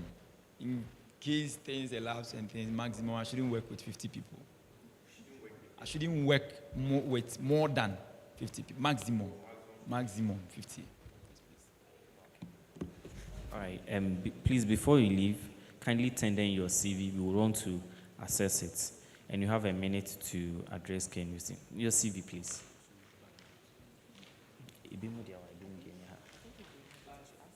All of them. Let me have it. Thank you for the explanation. Let me have it. Thank you very much. Please, we have maximum of a minute to address students of KNUST. You can use your microphone. Why you want to take mine? All right, lovely people of Key University, this is your humble servants, Master Odamiawa and Master Osei Dixon, seeking to be a next Key University. We are with you with the same message that we have always been knocking on your doors with, that we want to give you the opportunity to enhance your professional skills and also give you the opportunity to also be able to take care of yourself independently without always depending on our parents all the time. And many more other policies which will be coming to you to explain them to you vividly. So we seek your support and your help. We cannot do this independently. But this time around, we seek your help, your support to be able to make this dream a reality. Everything that we have discussed here will become or will vanish into thin air if we do not get the mandate to become Key University SRC president. So finally, we are Master Odame Awa and Osei Dixon from the College of Science. We seek to be your next KNUST. We seek to be the next KNUST SRC president. And we are most grateful. number 3 on the ballot screen. The three. Most Thank you so much. Your CV, please. It's been a pleasure interacting with you this morning. Yes, and all the best, okay?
Hello, good morning, gentlemen. How are you doing? If you ask, I'm fine. Please kindly introduce yourself to the panel, students of KNUST, then carry your seats. I think we can barely hear you. Kindly check the microphone.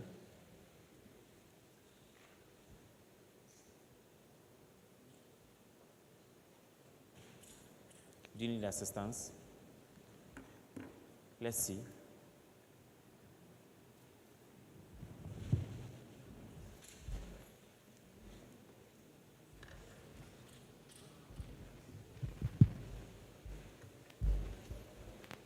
Please go on. Thank you. My name is Osei SCB, and this year I'm running for SRC president.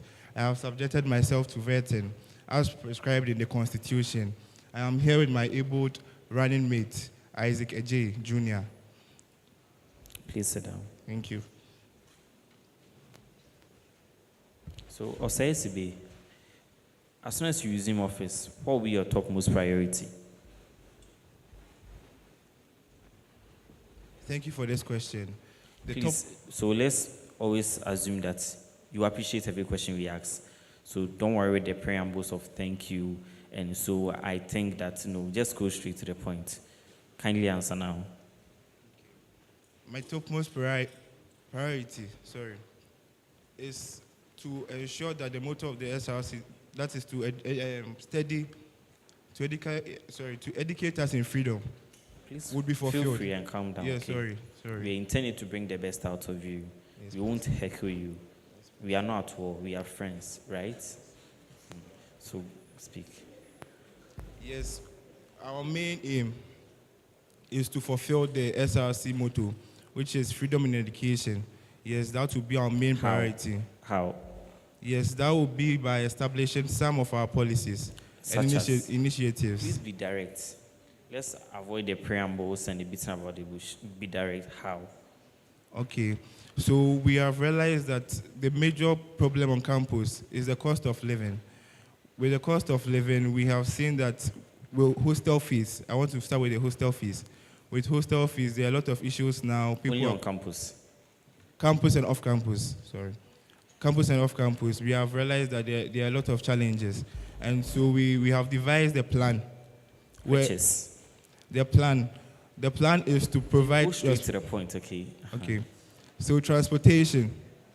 We have devised a plan So where you are solving prices of hostels. All of a sudden, yes, you are buying a car. No, we are not buying a car. So solve the okay, problem. we are solving the problem of high hostel How? fees with transportation. Okay. People opt for the campus hostels, the guest hostels to be precise, because of their proximity to campus, and they don't want to go far. But then, if we are to reduce the demand on it, we feel the prices would be reduced here. And we will talk to the hostels far away, such as at Hinsine. They have their hostels are not always filled. And so we'll talk to them, we'll tell them we'll provide a transportation service for them. They should always make sure their hostel fees are in line with the hall fees. And then that would also reduce the demand on the gas hostels, and they would have to reduce, and it will cause a whole reduction in the process. Okay, so with regards to what you just said, making them have a reduction in their hostel prices. So how are you going to tell a businessman who has invested his money to build a hostel that he should reduce his hostel price because you, who is running for SRC president, wants to? Do you think it's possible? Please, with this question, I was saying that with a hindsight, I have been there. Most of the hostels are not filled. So we are telling you that we are going to fill your hostels. We are going to fill your hostels because the students don't want to go there because they can't come to campus. That is the whole issue. People feel it's far, they don't have the transportation to come. So once we are providing that, they can come. And now we will tell them we are filling the hostels because once the rooms are empty, you are not getting your money. So we are filling it, come to our price, and then let's do business. Okay, so I'm actually not getting the solution to the problem, but then we are moving on. Okay. How will you help students build capacity?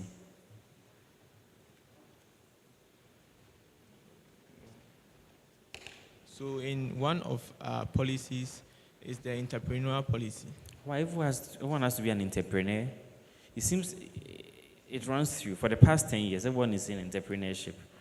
It's one of them. Oh, okay, please go on. So with the entrepreneurial policy, we intend to bring out students who have ideas, who want to turn them into businesses. There are a lot of students on campus with ideas.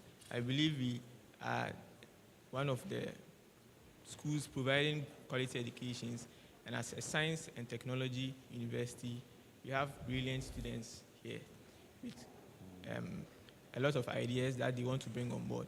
And if these ideas, they are brought on board, they can be able to bring out businesses, and even to the extent that it might help other students on campus by helping them even work as they study as well. That's fine.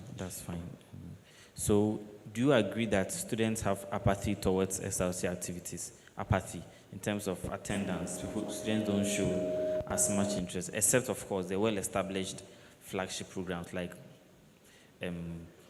Vodafone, yes, those entertainment, artist nights. Do you think so? How would you solve that problem? Thank you for the question. I want to thank you. Students don't have apathy for the SRC activities. So you don't agree the problem? No. You don't agree the problem? No, then there's please. no solution, so don't worry. Okay, thank you.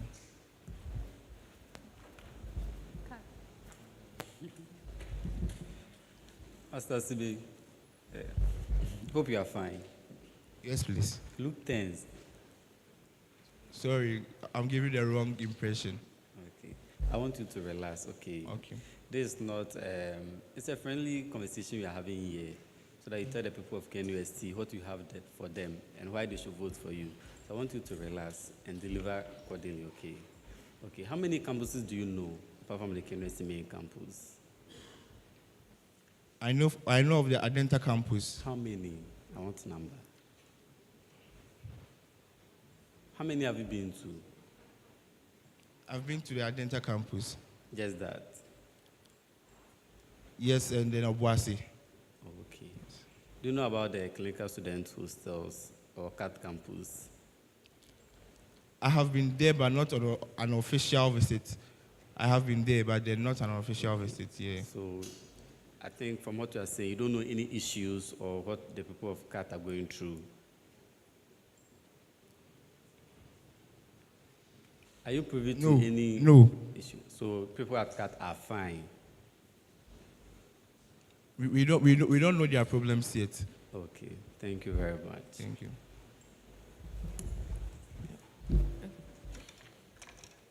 Hello, Osea CB. Yes. So, how well do you know KNUST?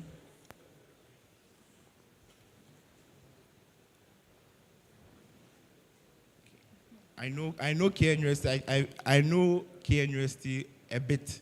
Okay. Yes. A bit. All right. Sure. So, do you know the vision and mission statements of KNUST? Yes.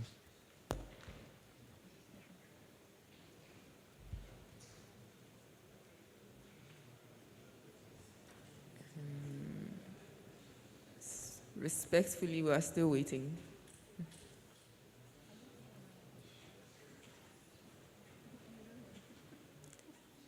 It's a simple yes or no answer. Oh, I do know. Okay. Yeah, but sure. not verbatim. Okay, sure. Don't worry. Yes. Can you list 3 key policies you have and link them to, how you are going to help help them achieve like the vision and mission of KNUST? Okay. Do you get the question? Yes, please. Yeah. Okay, so the vision of KNUST, the vision of KNUST is to have a center of excellence. Is one of the visions of KNUST. We feel the students should live here as great graduates, and they should be financially independent. So we have in our policy. Yes. I want you to list 3 key policies and let me know how they are going to help achieve the mission or vision of KNUST. So policy 1, that's, yeah. Okay, so we have the solar project. Okay. Solar power project. Okay.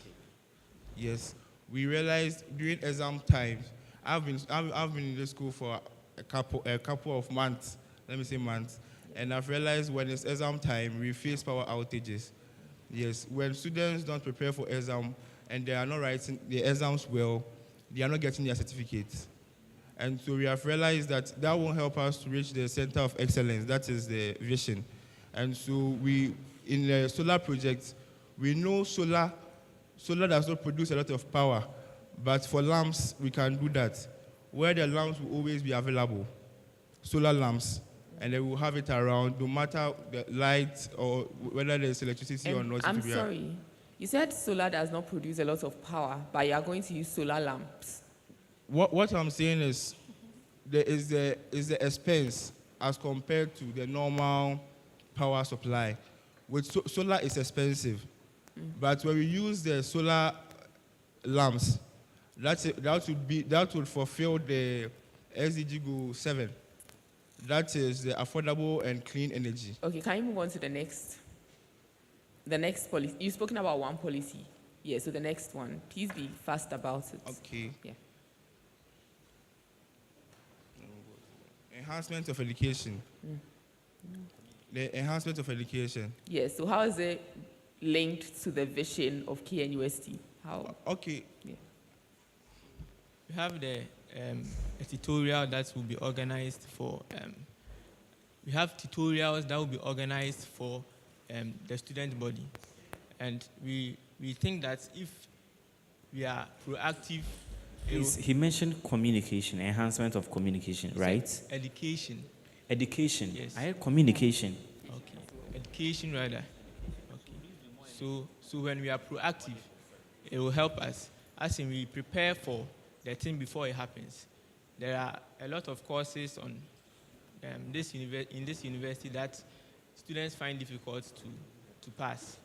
So if we are able to organize tutorials before these exams are taking place, then students will be well equipped on what to go in and expect. Okay, the next one, the last one. The last one is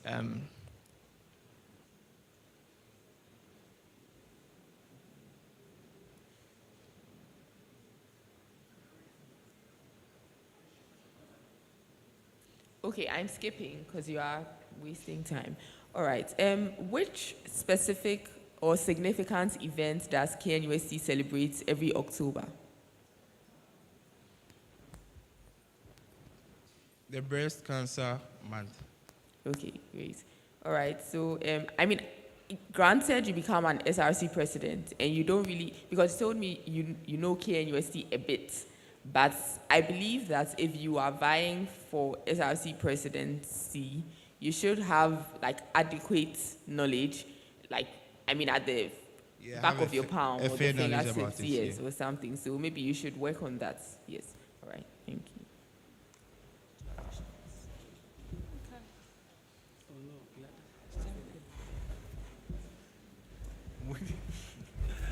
Mr. Osei Asibi, your name is very nice. Also, what's your take on democracy as opposed to radicalization?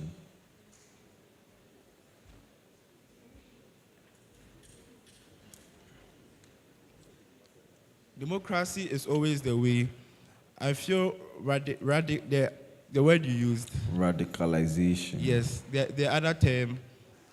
I believe it's not the best way to solve issues because most of the times it ends up in violence. And so democracy should always be the first choice. Okay, so do you know the history of Singapore? It's an Asian country. You don't know the history? Okay, let's forget about that. So you believe in democracy?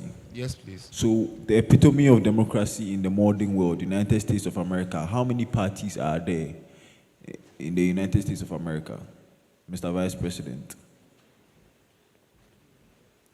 And name them. It's two. They are not two, but you name them. The Democrats and the Republicans. So that's all? That's what I know. Okay. So in the UK, they just finished an election. They just came out of an election, and one party had been in power for 14 years. Which party was in power for 14 years?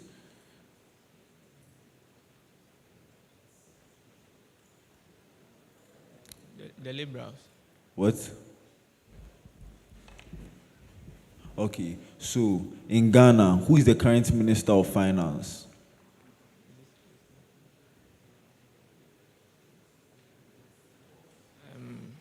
Minister Abdul. Okay, who is the current minister? Who is the current Ashanti Regional Minister?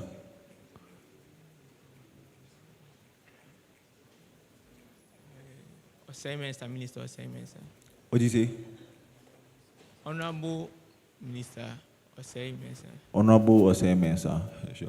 How many people are on the council, the school council? The school council? Yes. 17. 17. Oh, okay. And how many students leaders?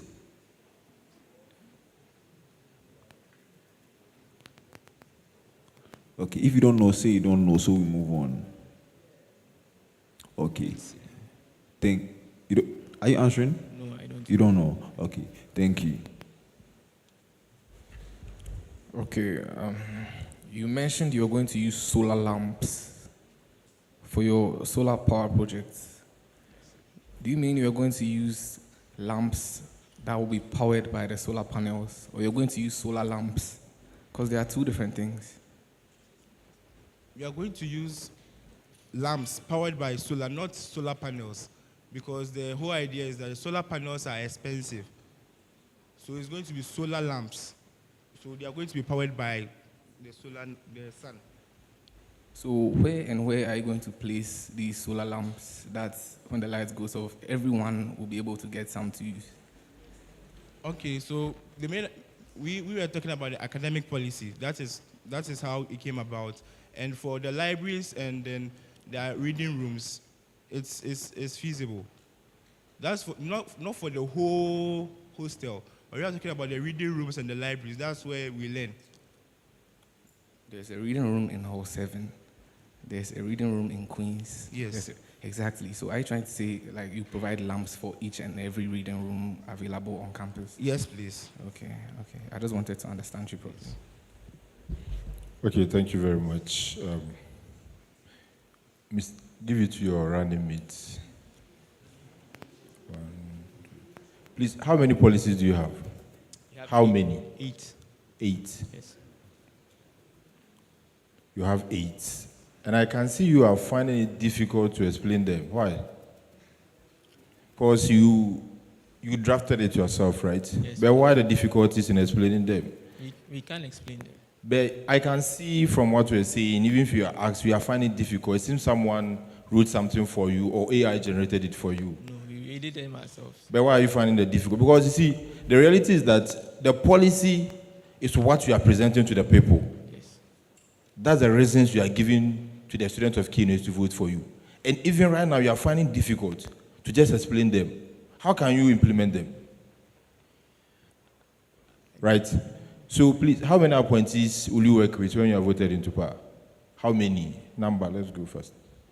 I would work with 17 appointees. Just 17? Yes. Okay, that's nice. And your policies, working through them, I have so many difficulties. Because it seems you are crossing your bound as SRC president. I don't know whether you consider that thing. Because I'm being real with you. Sometimes you come to the administration and it's something different. But when you are coming to power, this kind of policy, most of them, is not in the powers of the SRC president to do them. Do you understand? So most of your policies, which one? Off-campus internet accessibility. Since first year, I've heard this, but still, there is something coming out of it. So you said 17 appointees. How are you going to motivate them to do their work effectively? How? I believe with 17 appointees, out of How are you going to motivate them? What will be your source of motivation for them? Because they will not be paid or something. So how are you going to motivate them to keep them working every day? I believe we will get 17 people out of the 87,000 who are fully committed to helping their school. How are you going to motivate them? Even if the person is doing, you are a human being, you have been trying your best, and there is no recognition, there is no motivation. At a point, you feel like you have to stop. So what will be your source of motivation? There will be allowances provided to them. There will be allowances provided. So what will be your range? Let's give us a range. If maybe I'm your chief of staff, what will be the range that you give me? Okay, so I know when there's a parliamentary sitting. What will be your range? Like, you are to propose and maybe parliamentarians will deliberate on it. So what will you propose? I want to use the current allowance given for certain allowance. Yes, I want to use that current amount. I don't want to increase it. So what is it? Do you know? Yes. How much is it? 40 cedis.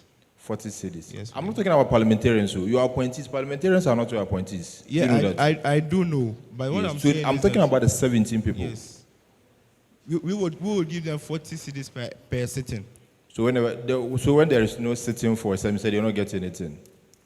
That's what I'm saying, that there's 17 committed people. Yes. So when there is sitting as in, understand the difference between the parliamentarians and your appointees, right? So if you are talking about sitting, you'll be meeting. Yes. So whenever you have a meeting, 40 cedis. Yes. That would be a nice administration. Thank you.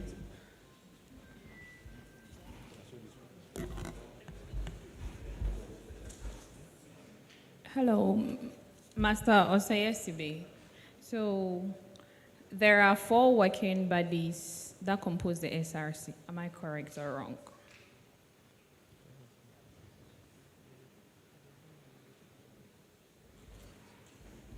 No, please, you are wrong. So I'm lying. No, please. Okay, so please, what are the bodies that compose of the SRC? The working bodies? The executive body. The executive? The executive council. The judicial council. And then the legislation. And the? Legislative council. The executive council, the judicial council, and the legislative. Okay, council. so among these 3 bodies, out of these 3 bodies, whose duty is it to defend the Constitution, the SRC Constitution? among these three working bodies, whose duty is it to defend the SRC Constitution? I'm sorry, but as far as I know, the SRC Constitution is supposed to be defended by all students. Thank you. Src, kindly address students within the next 1 minute.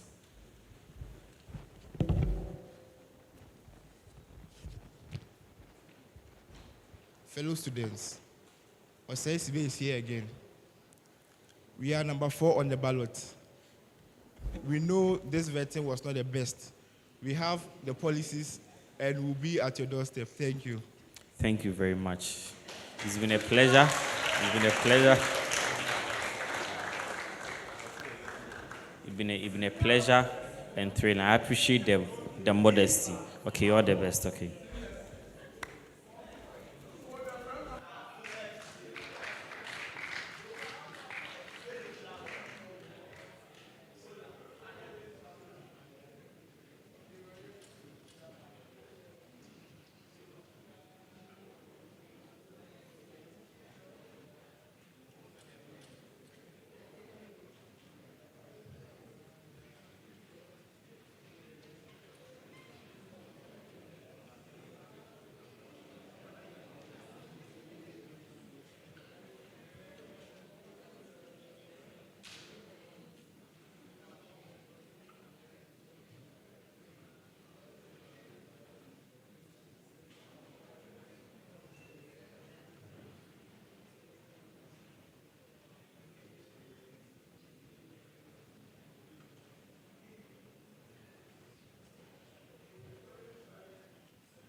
Yes, gentlemen, good morning.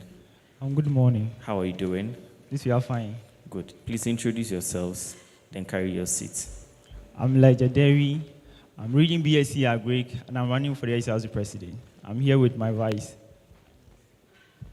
Emmanuel Amwesi. I'm reading economics. Thank you very much. You're welcome. Okay, you were the first aspirants to be here this morning.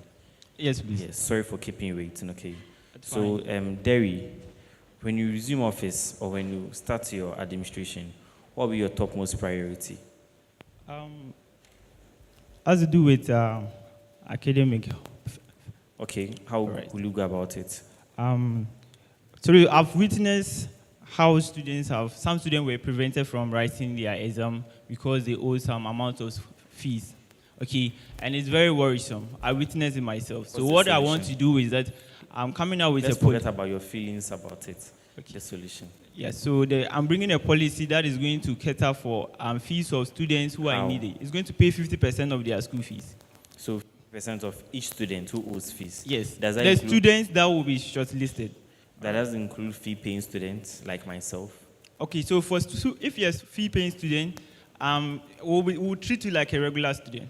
Oh, so you So pay if half you of get my it, fees? yes. So the program you're offering, if a regular 5,000 student Ghana is paying, cedis, okay. if a regular student is paying 2,000, then we will take you and treat you like that, not Okay. 9,000 or 6,000. Okay, so issues of accommodation, prices keeps escalating. It's a problem no president can sit here without engaging it. What's the cause of the problem? What's your proposed solution? Okay, so I think we need to engage. If I become the SRC president, I will engage with management. And then we intend to engage with the hostel managers and then private hostel managers. I don't know why there's every year, at the end of the year, they just shoot out the price without any tangible... So you don't know the cost, right? I asked for the cost. I think I have the solution. I was asking of the cost. Okay. If you don't know, then I'm fine. Okay. Okay, so the cost is, I think, because of inflation and this one, the currency is not stable. I'm fine. Inflation, I'm okay. All right. Mr. Elijah. Yes. And please, what's your name, Mr. Vice President? I'm Emmanuel Amoesi. Emmanuel Amoesi. Amoesi, okay. So, Elisha, I want to ask you a question. What is your weakness as a person? What do you think your weakness as a person is? My weakness, I would say conflicting ideas. And I say so because anytime I'm with people, I'm working in a team. How I will see things is usually different from how people see the same thing. Okay, so I think to find like it's something I thank God I've realized it early. So I'm working to understand people from different perspectives. So at the end of the day, we could achieve a collective goal other than just looking at how I want to do the thing. Okay, so do you believe yourself to be an autocratic person? Because from what you are saying, it means that when you think something, that is how it should be. Yeah, like I said, that's why it is a weakness. I see myself to be somehow autocratic, but I've recognized it, and I've learned to work with people to accept different ideas, to not be autocratic. Thank you. What's SDG 1? SDG 1? Yeah. If you don't know, say you don't know, so we move on. No idea. Okay. Who is the current Minister of Finance?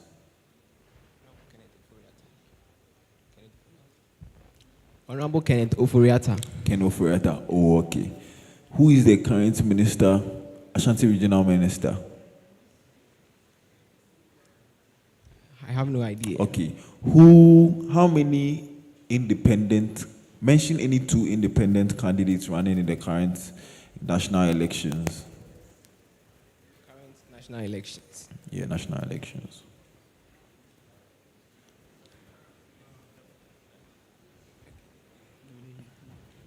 Please, with time. We are working with time. Alan Shamantin.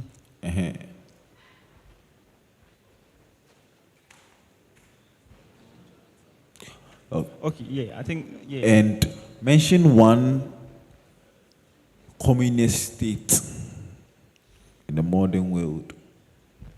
We have 1. China. Okay. Thank you. Okay, so I'm seeing your 4th policy is enhancement of campus transportation. Please, how do you intend on enhancing the transportation service? All right, thank you for the opportunity to elaborate on that. Yeah, so I want to enhance campus transportation because of how students are sometimes being congested when they are in a bus. Okay, so what I want to do is I want to engage with management. Okay, so we have spoken to the managers at the maintenance center.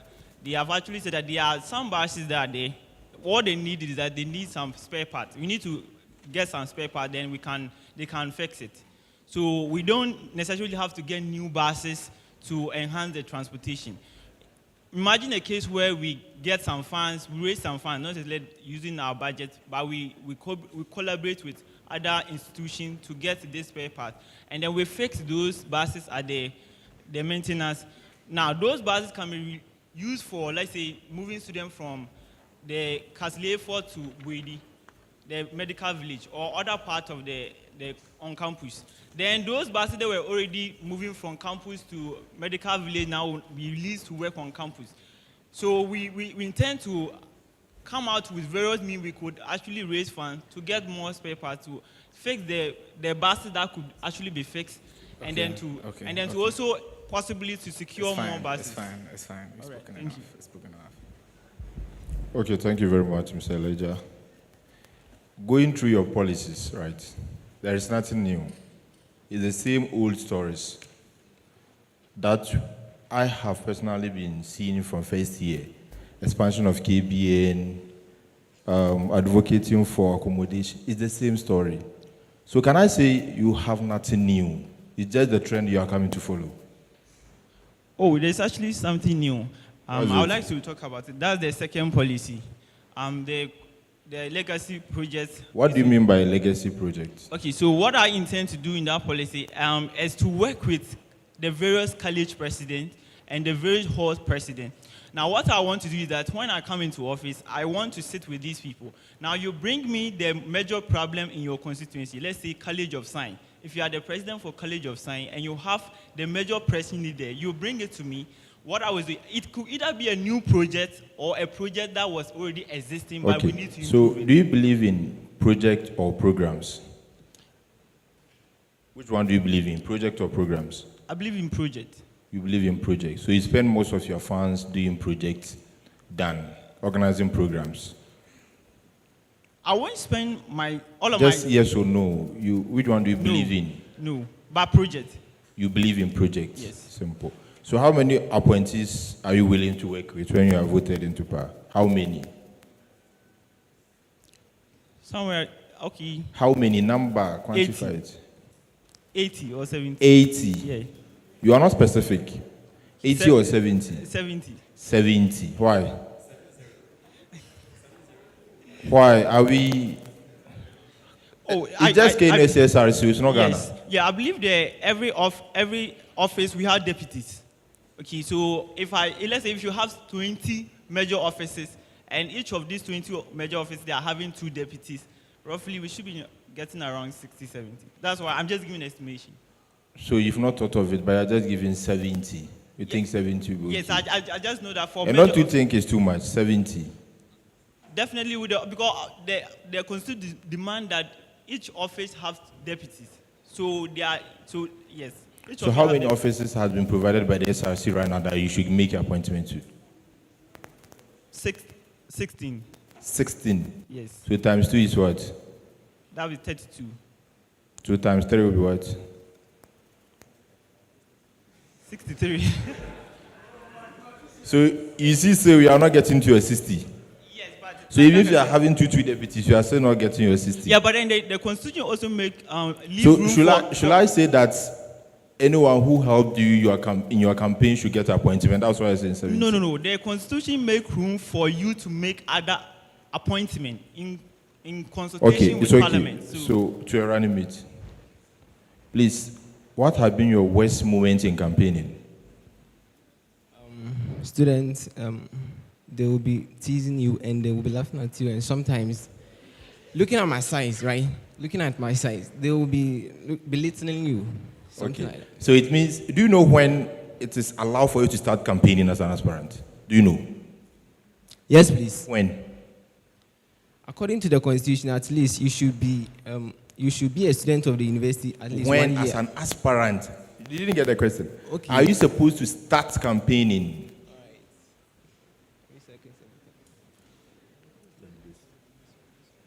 Please, do you know? Yes, please, I know. When?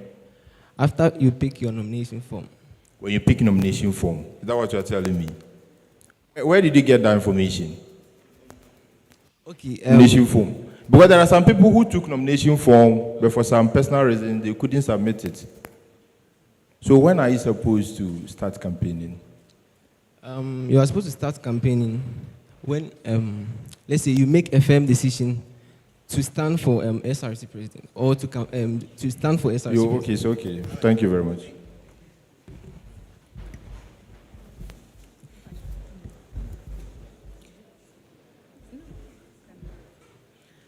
Mr. Vice President, so please, can you fully commit the time necessary for this position Yes, please. as an economic student?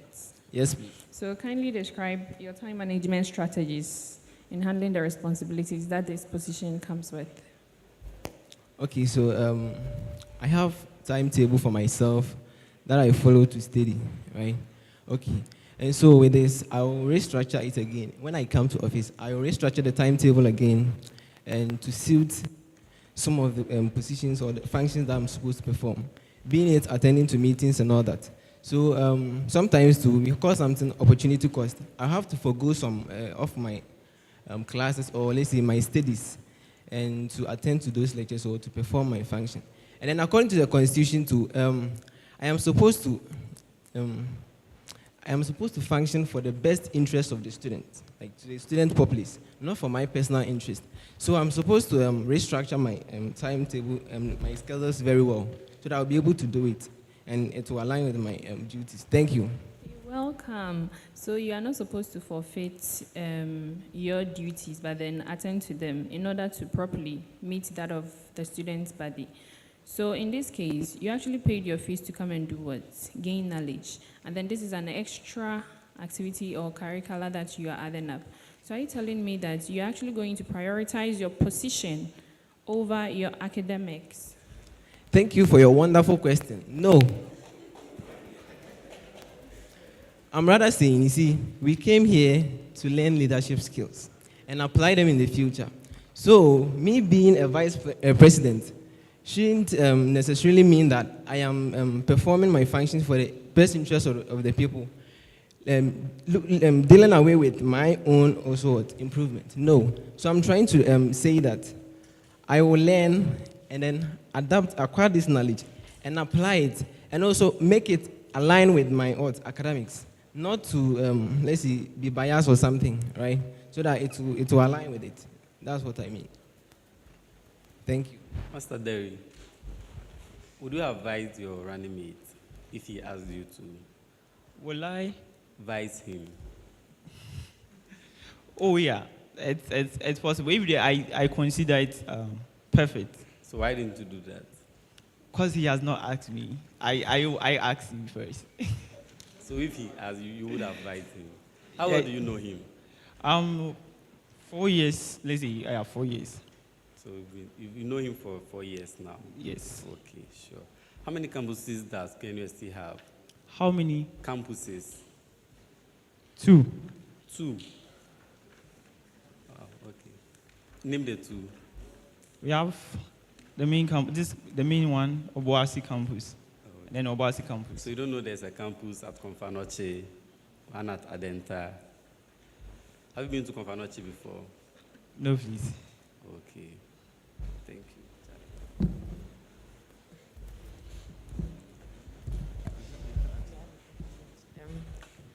Okay, hello, Elijah. Yeah, hello. So how well do you know KNUST? I know the vision of KNUST. Okay, that's good. Can you state the vision? Okay, it's to build on the leadership as the premier science and technology. To be among the premier, it's to build on leadership as the premier science and technology in Ghana, and to be among the top 10 universities in Africa. Okay. Can you state 2 key policies, 2 of your key policies, and tell us how they are going to help promote the vision of KNUST? Yeah. Okay, so KNUST, one of its core mandate is... Sorry, no, 2 of your key policies. So just list them and then straight away tell us how they are linked to the vision. The expansion of KBN to pay 50% of students, shortlisted students' school fees. That in that way, if I'm able to initiate this into make it success, it will take care of the worry that some students have to face, and then some humiliation they have to face during exam process when they are owing school fees. That way, they have free mind to focus on their studies, and their welfare will also will be improved, because the little money they might have to use to pay that top-up money, they could use it to feed themselves as to help them study very well. Okay. The other policy is the enhancement of the transportation system. Mhm. With that, you know how difficult, how frustrating it can be when you are off campus and you want to attend a lecture. For instance, if you have a very strict lecturer. Ignore the instances. Just move on. Okay, Don't yeah. have So maximum. when we increase the number of shuttle system on campus and we have some extending beyond campus, it helps to transport students faster to campus for them to access lectures. And that way it's improving, because KNUST, one of its missions is to enable an environment that will help students to acquire better knowledge. And Okay, thank you. And what significant events does KNUST celebrate every October?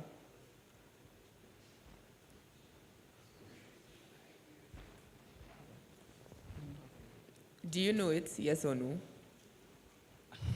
No. Okay, sure. So it's the Founders' Day. Yes. And who is the current registrar of KNUST?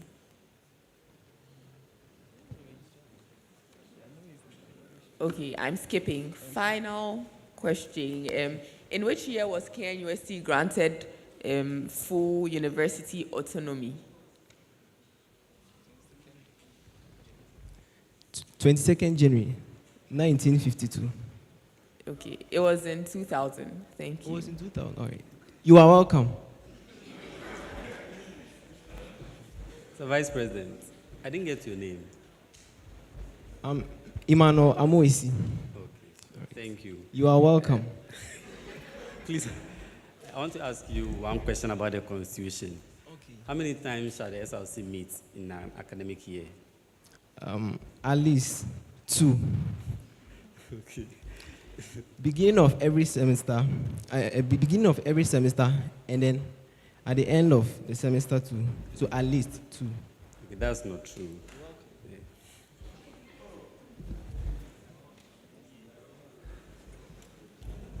Hello.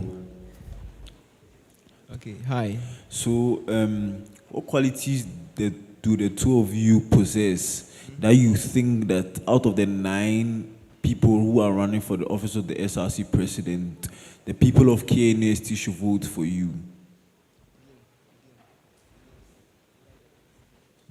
Please make it concise. We are result-oriented and determined. Results-oriented? Yes. Which results? Based on what? So whatever we put our mind to that we want to achieve. Yes, so like give me an example. What have you put your mind to do that you've done? Okay, so both of us together. Or yourself? Okay, so I was able to establish a foundation which have made several donations to a prison center, to an orphanage over the past 2 years. I also have a media platform I grew myself, and I'm currently the CEO of it. Over 50,000 audience. These are results I achieved within 2 years. Thank you very much. Please, kindly, you have a minute. You can say a word to students of KNUST. So good day. You can be on your feet, respectfully. Good day, fellow students of KNUST. Our election is approaching on the 24th of July. I will be on the ballot screen as one of your potential SRC president. I can only say one thing, that your vote is the power, and you have the ability to choose who is the next SRC president. I want you to vote for policies that are achievable, policies that are coming to change your life, policies that you believe that together with management we can establish or we can bring into full achievement for you to have the benefit that you want, to have the environment that help you to study very well. So on that day, don't forget, I am Elijah Derry, and I'll be there waiting for you. Vote me. Thank you very much, and then Elijah. We will have a Thank you lovely very much. campus. Thank you. He's been intriguing and interesting. He's been intriguing and very interesting, okay? All the best.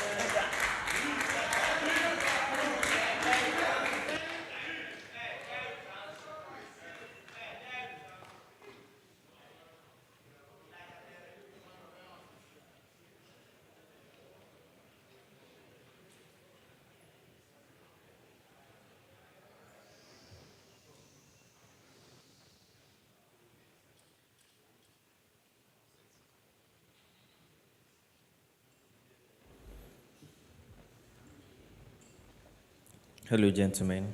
It's still morning. Good morning. Good morning. How are you doing? I'm very good. We are Great. fine. Please introduce yourselves to KNUST students, the panel, then carry your seat. Good morning, Mr. Chairman. Good morning, the panel. Good morning, KNUST. My name is Kane Nana Francis. I'm a third-year geography and rural development student, a friend and a brother, and an SRC presidential aspirant. And I'm here with my running mate, Samuel Afo, a fifth-year student reading Doctor of Optometry, and the running mate to King Nana Francis for SRC President. Thank you. Thank you. Please carry your seats. Yes, King, have you started timing? To what do you owe this pleasure this morning? You didn't Come hear me. again. I said, to what do we owe this pleasure this morning? Okay, according to the KNUST SRC Constitution, Article 16, Clause 1, the Electoral Commissioner shall form a 7-member panel that will screen all candidates. We know the procedure. Why are you here? We know. So We know we are the law. here Thank to you very fulfill much. a constitutional mandate. Thank you very much. King, we met last week. No, this week, Tuesday. I met you with one of your guys, and he was saying that it was your time, a burning year, and I can see that from your pusher. Do you think you are entitled to the SRC president position? As Oh, in, yes. his words was, "It's my time, and a time, ne brasso, a burning year." And from your pusher, do you feel entitled? Yes. 'Cause I saw you last year, and I'm seeing this here, and I can clearly see a difference. So do you feel sense of entitlement? Oh, Second yes. time, so me brain, mami sumbe Yes. So at 9 years old, I heard this powerful quote by Martin Luther King Jr. He says, "The most persistent and urgent question life will ask every man is, what are you doing for others?" So when I heard that, I learned. And so I said, in everything that I'll lead myself to, it will be because of a simple and a very common reason. That is because I want to be of better use to my Do you fellow feel men. entitled? You've not answered the question. The quote is nice. That's nice. Well done. Do you feel entitled? Your pusher, do you feel you're entitled to it? Because that has been a trend. Every second camera almost wins. Okay, so it's my second time. Do you feel entitled? Yes or no? Then we move on. Okay, I do not feel entitled. Okay, so But when then- you resume office, it's fine. Thank you very much. When you resume office, what will be your topmost priority? Welfare and security. Please kindly give me some brief details about it. Like a problem, a solution. Thank you so much, Mr. Chairman. First, I would like to talk about We'll welfare. talk about it. That's So, what we are doing. A Sonso project. The Come supply again? Sonso project that is Sonso. currently Sonso project. Yes. Okay, go on. So I have this idea. We have this idea, which That- is the Sonso support scheme. Which is- Currently, which is the Sonso support scheme. This idea is to make the whole KNUST understand that a whole number of students apply for this scholarship scheme. But at the end of the day, this year, only 232 students got the laptops. And I will commend the current SRC president for being able to give Laptop out or laptops. scholarship. I had scholarship scheme. Yeah, it's a All of scholarship, sudden but we then are they buying give out laptops. Oh, okay. Yes. So the current SRC president did give out 65 laptops. But then what we want to do is, we pay 68 Ghana cedis as SRC dues. And so we want to create a support fund, which will allocate 3 cedis out of the 68 Ghana cedis. And then we are 100,000 plus students. And so 3 Ghana cedis multiplied will give you 100,000 Ghana cedis. And then we give it as a support to the Sonso project. Oh, okay. To buy more laptops. Exactly. So that if 232 students are getting laptops, That's fine. then I'm okay. yeah, and so alongside that, we can pass a bill. Issues of accommodation and prices are being escalated every year. This problem has existed. Last year, I think you proposed a solution, which was the same, just as the others proposed. Yvonne is in power. Less has been done about it, with all due respect to her. What would you do with regarding this problem? Give me the cause of the problem and the solution.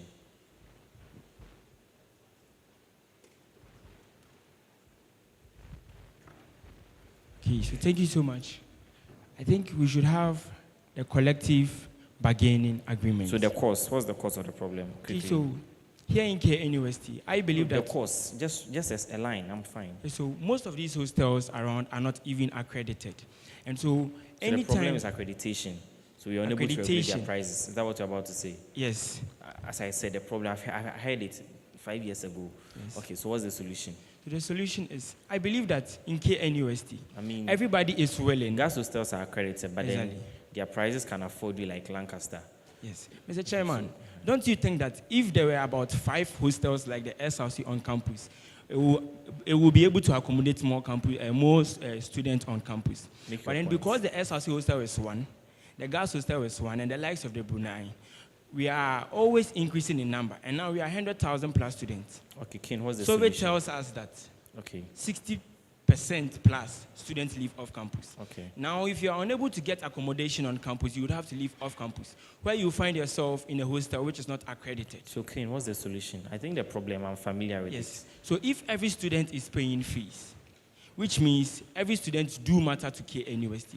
And so I believe that the university should be able to go in terms with hostel managers, so that at least they can bargain hostel prices and then find a sort of accreditation for them, so that they will feel like they are part of the university because they are the ones hosting the students of Fine. KNUST. Hello, running mate, please. What's your name again? Please, my name is Samuel Afo. Thank you, Samuel. Samuel, do you think there's a gap between students and the SRC? Samuel, do you think there's a gap between students and the SRC in terms of communication gap? No. You don't think so? I don't think you so. think everything is fine? Yes. Students are in liaison with the SRC? Yes. Thank you very much. Hello, Kane and Samuel. Welcome. Thank yes. you. How well do you know KNUST? Oh, averagely well. Okay. Like average. Okay, Yes. sure. So are you familiar with the vision and mission of KNUST? Yes, I should say so. Okay, sure. So can you highlight list 3 of your key policies and let us understand how they help achieve the vision of KNUST?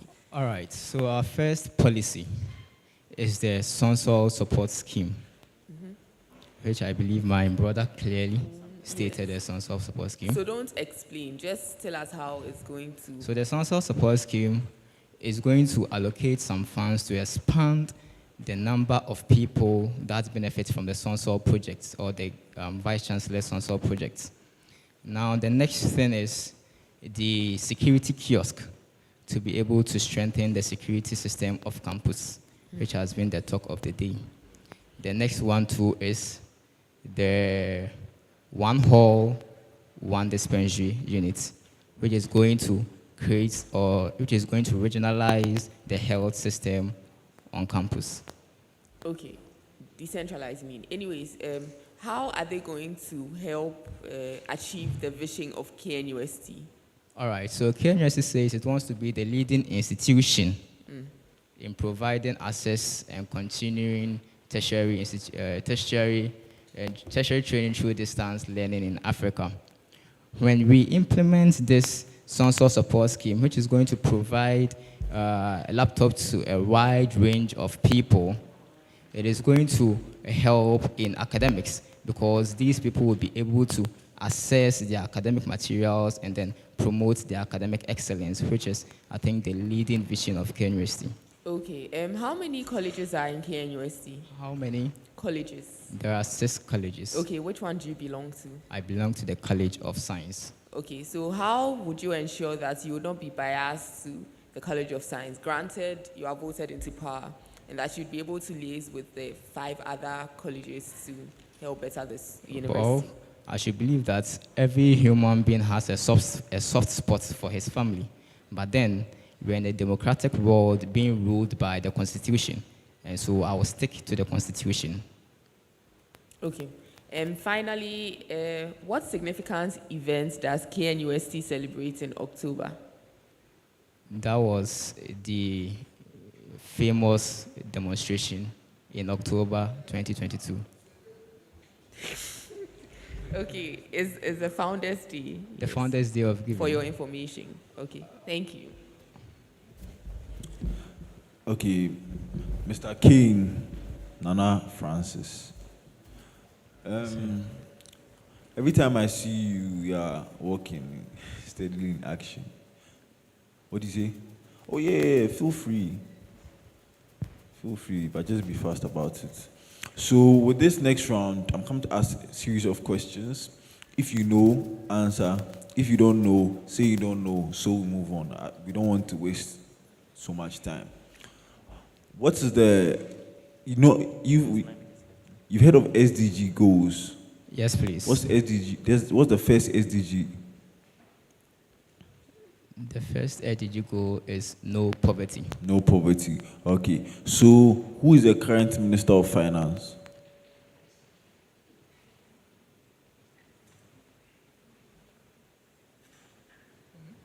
Please go ahead. Okay.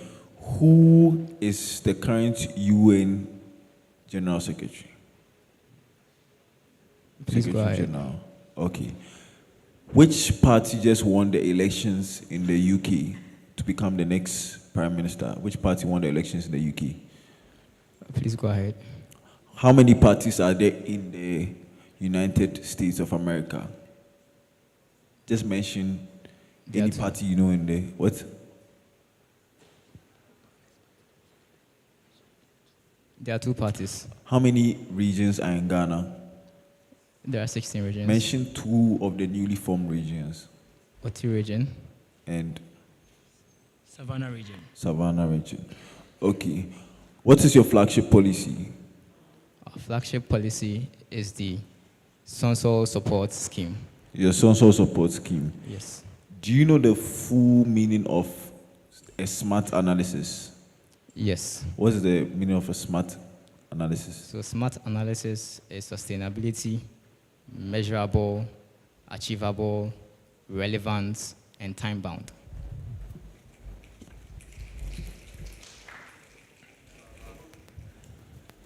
Okay, so the KNUST students market, can you throw some light on that policy? I don't fully understand it. Can you explain it to me further? All right, so the KNUST student market, there are over 100,000 students in KNUST, okay, who I'm very sure most of us have innovative ideas or our businesses that we would need platforms to showcase our talents. But then KNUST, as of now, has none. And so, when we come into power, we are going to expand the SRC website to have a platform where students who have their businesses and innovative ideas or talents can showcase whatever thing that they have to have a large reach to people. Okay, so what relevance are you going to attach to these platforms that will place them above the already existing global platforms, which are, Instagram, Snapchat? Because with your platform, the reach is just the people within KNUST. But with other platforms, they can reach people worldwide. So what relevance are you going to attach to yours to place it above? All right. Just like a fire starts small, we are over 100,000 students in KNUST, which makes us most probably bigger than some of the constituencies in Ghana. Yes, and these constituencies, people in them are doing their businesses and then flourishing. So if we have this number where we are all patronizing from ourselves, it is going to help ourselves, and then through that, we can reach a higher brand. All right, thank you. All right, thank you, Mr. Afo. All right. How persistent are you? Very persistent. Very. Yes. Yeah, I can see it because the journey has not been easy. It has never been easy. Since first year, I can see you've been through a lot. I've been through a lot. Yes. So, give it to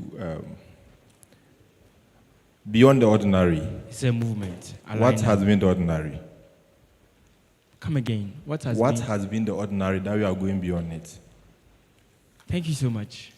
I would want to say that as a student politician or a student activist, going door to door and confronting students and knowing their grievances, there is this perception and there's this song that they all sing that they do not see or know the relevance of the SRC.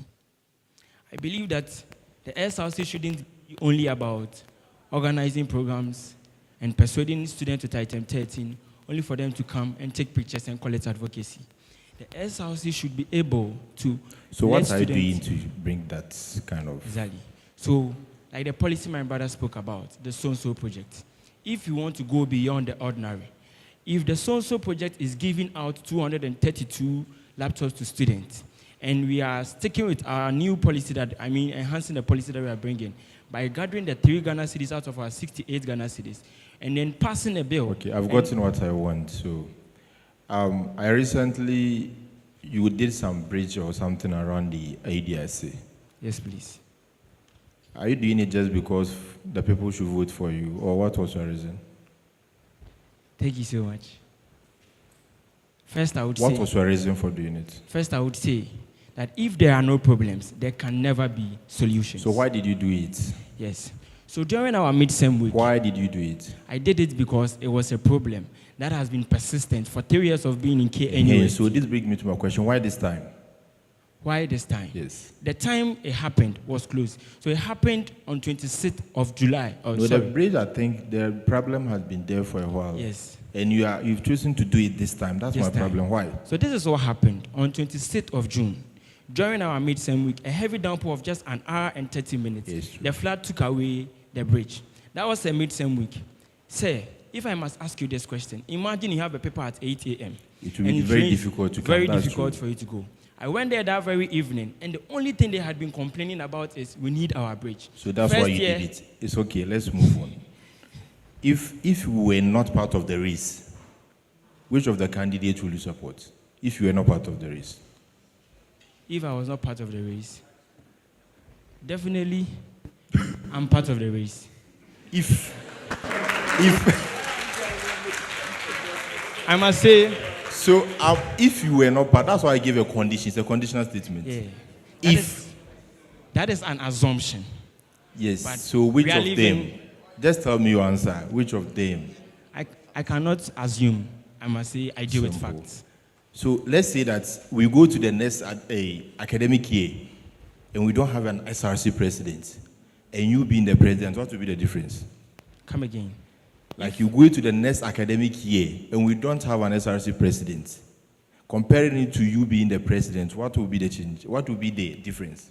The question is, if we go to the next academic year without an SRC president of KNUST doesn't have a president, and I am there as comparing president, it to you being the president, what difference will it make? Students' lives will be made better. And improving. Don't you think management are in the best position to do so? Yes, of course, but who will be the voice for the students? Not an ordinary student in Queen Elizabeth Hall cannot walk to the Dean of Students office. But do you know the halls have hall masters? Exactly. Who do they channel their grievances to? This is a parliament. And so the JCLC have representatives, the UNLC and other colleges who sit together and then make deliberations in parliament, channeled through the SRC president, which is the sole mouthpiece of the entire student body. Okay, give it to Mr. Samuel Alfo.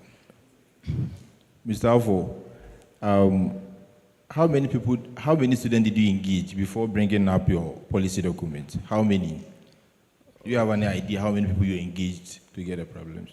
Well, how many? Do you have any idea? The sample size? I should say over 1,000 students. Over 1,000? Yes, please. Okay. So, Ken, last one. How many appointees will you work with? 40. Yes, 40. Hello, Master Kane. Hi. Yes, so in your CV, you said that you have an effective communication skills as part of your soft skills. So please tell me, what are the strategies that you actually use in gathering feedback from students about their needs and concerns? Thank you so much. There are surveys. So, like I said earlier, when you go to rooms, you ask them. It's not only about telling them, I want to be this, I want to be that, but then actually gathering what they want, what they need, putting them together, and doing something called priorities. Yes. So you enter a room or you meet a random student on KNUST campus. You have a conversation. My brother Peter or my sister Pearl, what are some of the things that you wish the SRC could do for you? Or even, do you know the role you are to play as a student being part of the SRC? There a conversation will come in. Then, as an activist, I would know where the problems are and then gather them, bring them to one place, and then deliberate on them. All right, thank you, Mr. Vice President. You said in your CV, your forms that you have a weakness of overcommitting to work when it comes to projects. So how do you balance academics with this new role that you're about to take upon yourself? Yes, please. So I've been working with that with some time management techniques. I've been working on that through some time management techniques. And so with the help of these time management techniques, I believe I'll be on better track.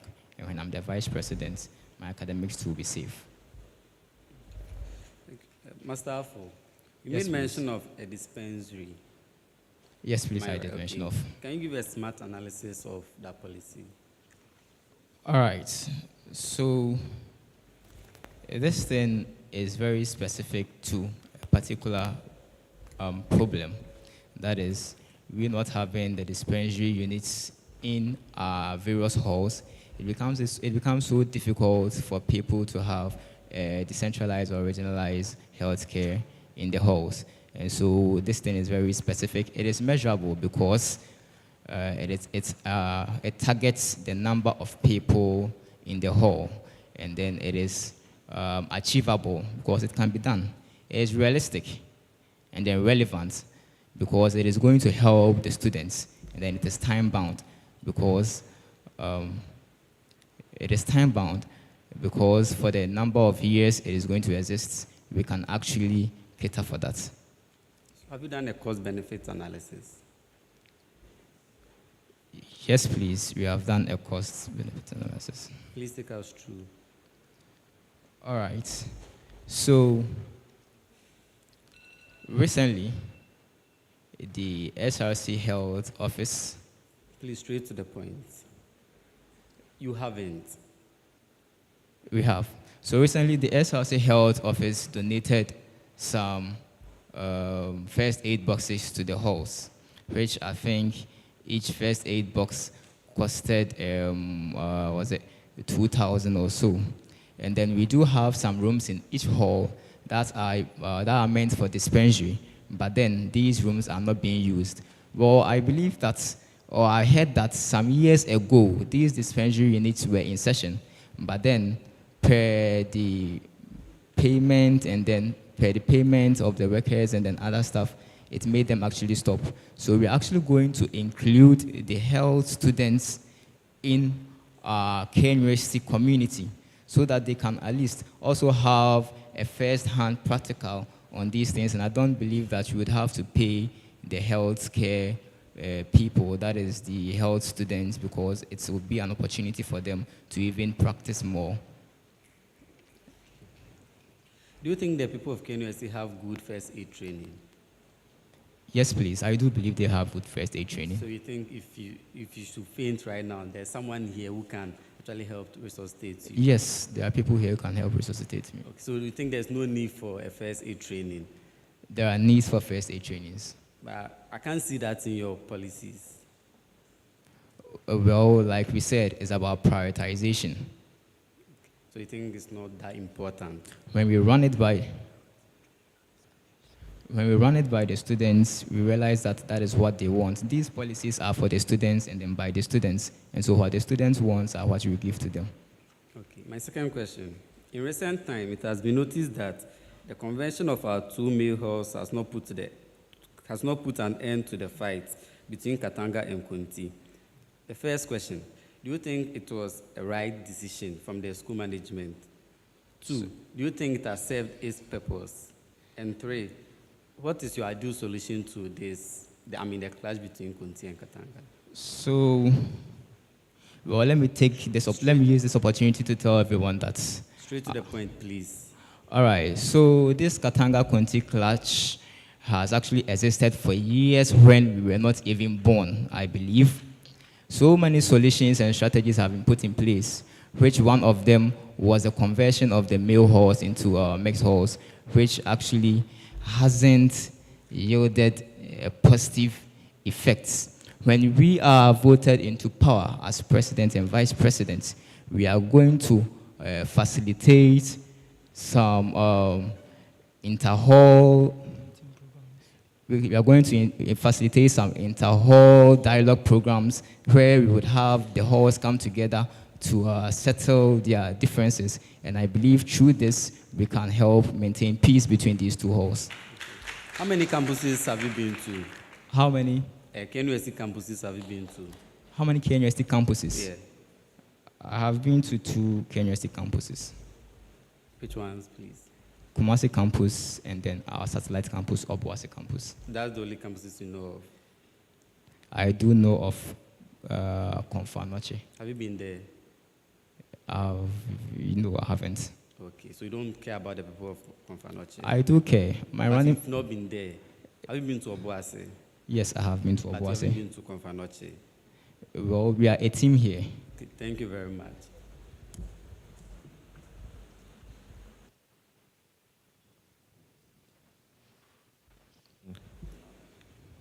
Kid, please on your feet. You have a minute to address students of KNUST. A minute maximum.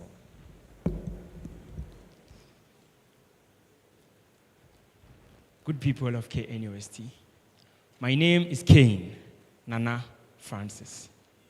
And this afternoon, it is Samuel for a reason. I have lost before. I've seen the pain and I've shed the tears. My brother here has lost on several occasions. Sad stories to tell. But then I believe so much in the power of collective agenda. It's just 24th of July. Believe in the dream. Let's do this together. Let's go beyond the ordinary. Let us know that it is a movement. Please allow. Thank you very much, King. We are most grateful. We are most grateful. We are most grateful. All the best.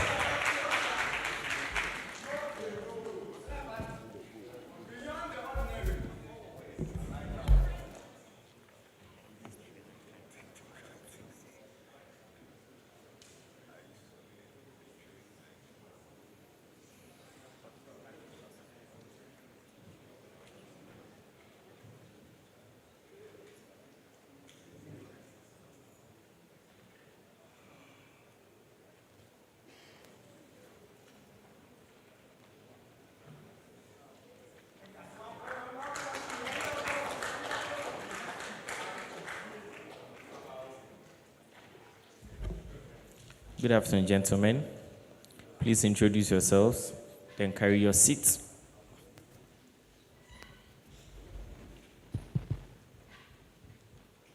I am Isaac Odro Entry, a third-year business administration student specializing in management.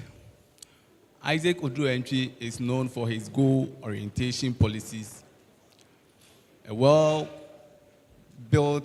inbuilt confidence, good communication skills, and Thank you very much. Kindly introduce your running mate. Okay. Emmanuel Boahin, my able running mate. Okay, please carry your seats. Thank you.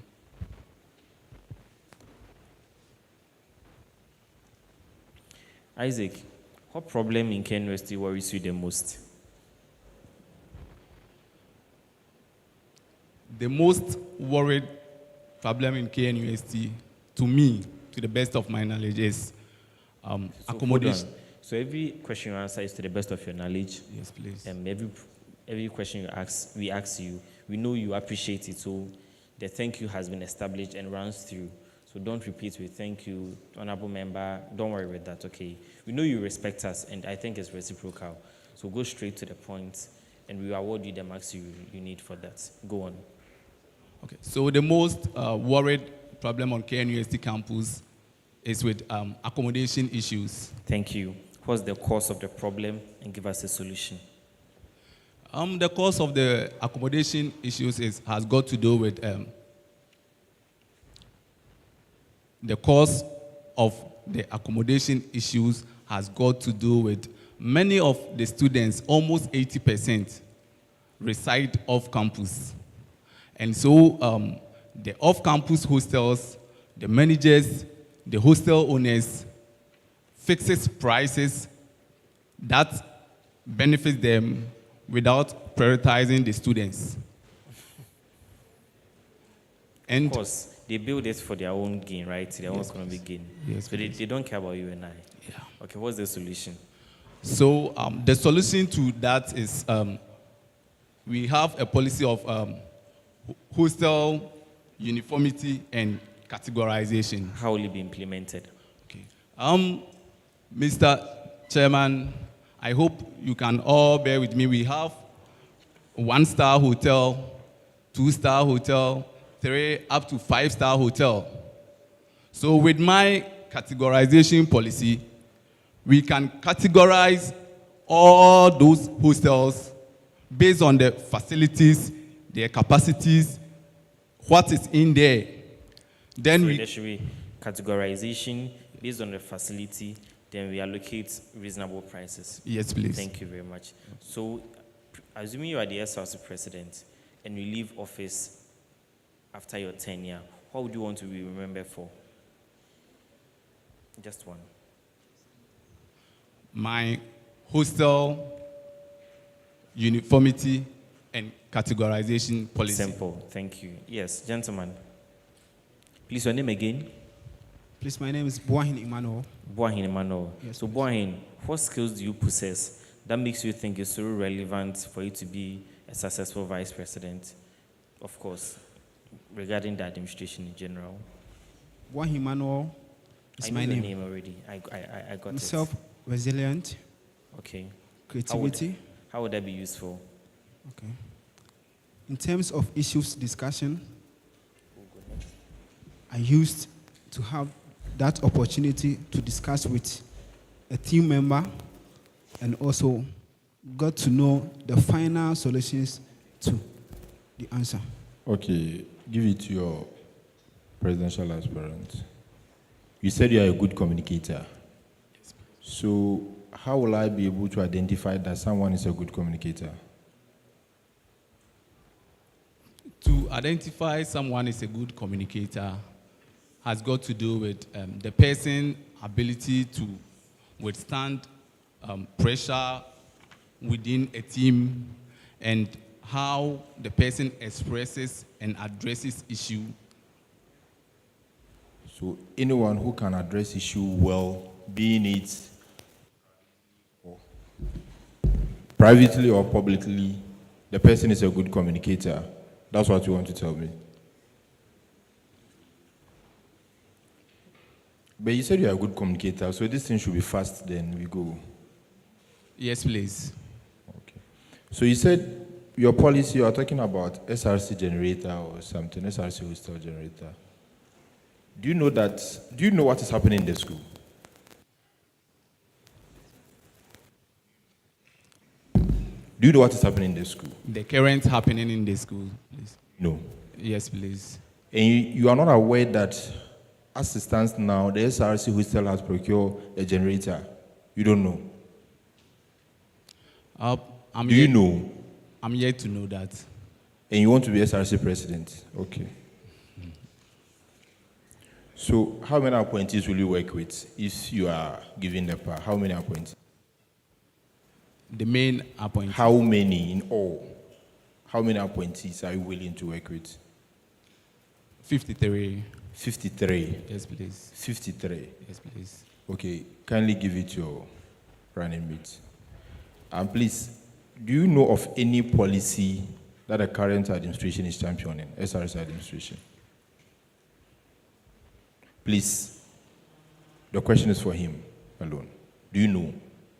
No, please. So you don't know what is even happening with SRC, and you want to lead. Wow. So how will you manage conflict of interests as a vice president? Do you understand conflict of interest? Please, can you enlighten me on that?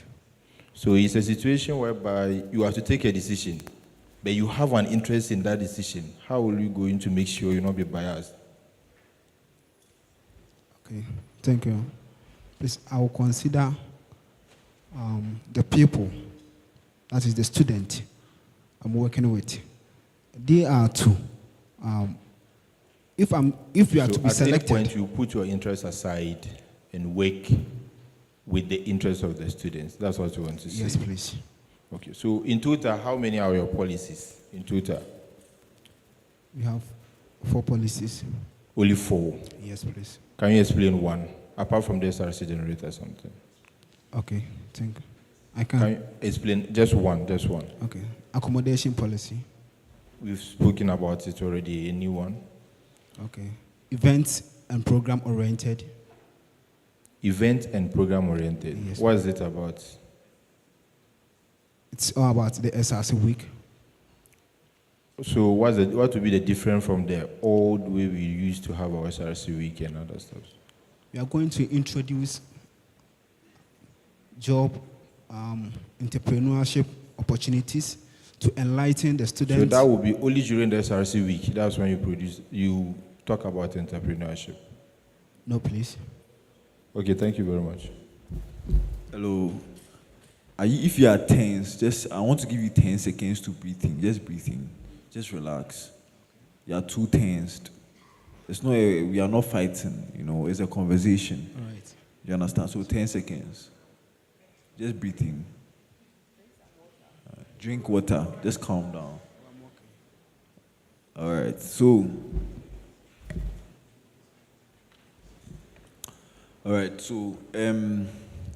how long have you known him? How long have you known the presidential aspirant? How long have you known him?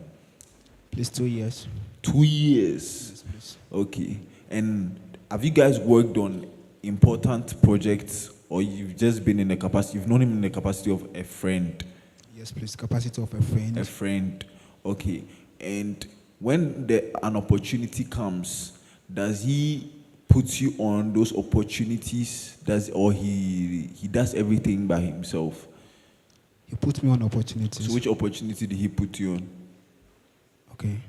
During his service as appointee at Unity Hall, he also called me to help in hand to also come about for a program which was held in the hall. Okay. Okay, so if rules were reversed, would you advise him? Would you want to advise him? I'm asking the presidential aspirant. If rules were reversed, would you advise him? Yes, please. Why would you advise him? Because I have known him for long and I know his capabilities and what he has in stake. Hello, Master Gregory. Isaac Ojoro Entry. Okay, thank you. And please, so in your forms, you stated that your mission is to engage students of KNUST to understand their needs and address them strategically.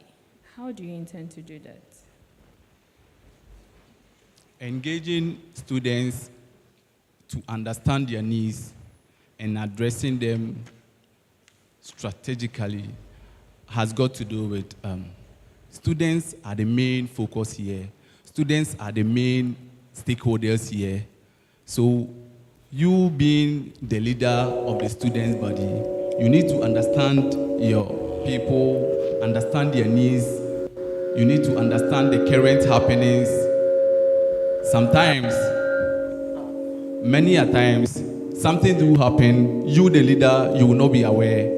But it's these students that will be well known, that those are the people facing those issues. So engaging them day in, day out, you get much knowledge and about how things are happening and planning the way forward. Okay, as a follow-up, how do you intend to engage them? Is it to walk to their rooms? Because we all know that after election, no campaign. So after you are being elected into office, will you go back to their rooms and then seek their concerns, their needs? Is that the strategy? The main strategy will be we will conduct a survey, and the little or the small number that we can contact in person, we will visit and but the main issue is we will conduct a survey to get the whole data for the analysis. All right, thank you. Mr. Isaac, we are far behind time, so please go straight to the point for me, okay? Are you familiar with corporate social responsibility? Yes, please. What is it?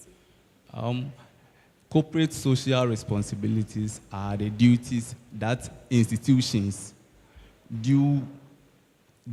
perform or assist the communities they are operating.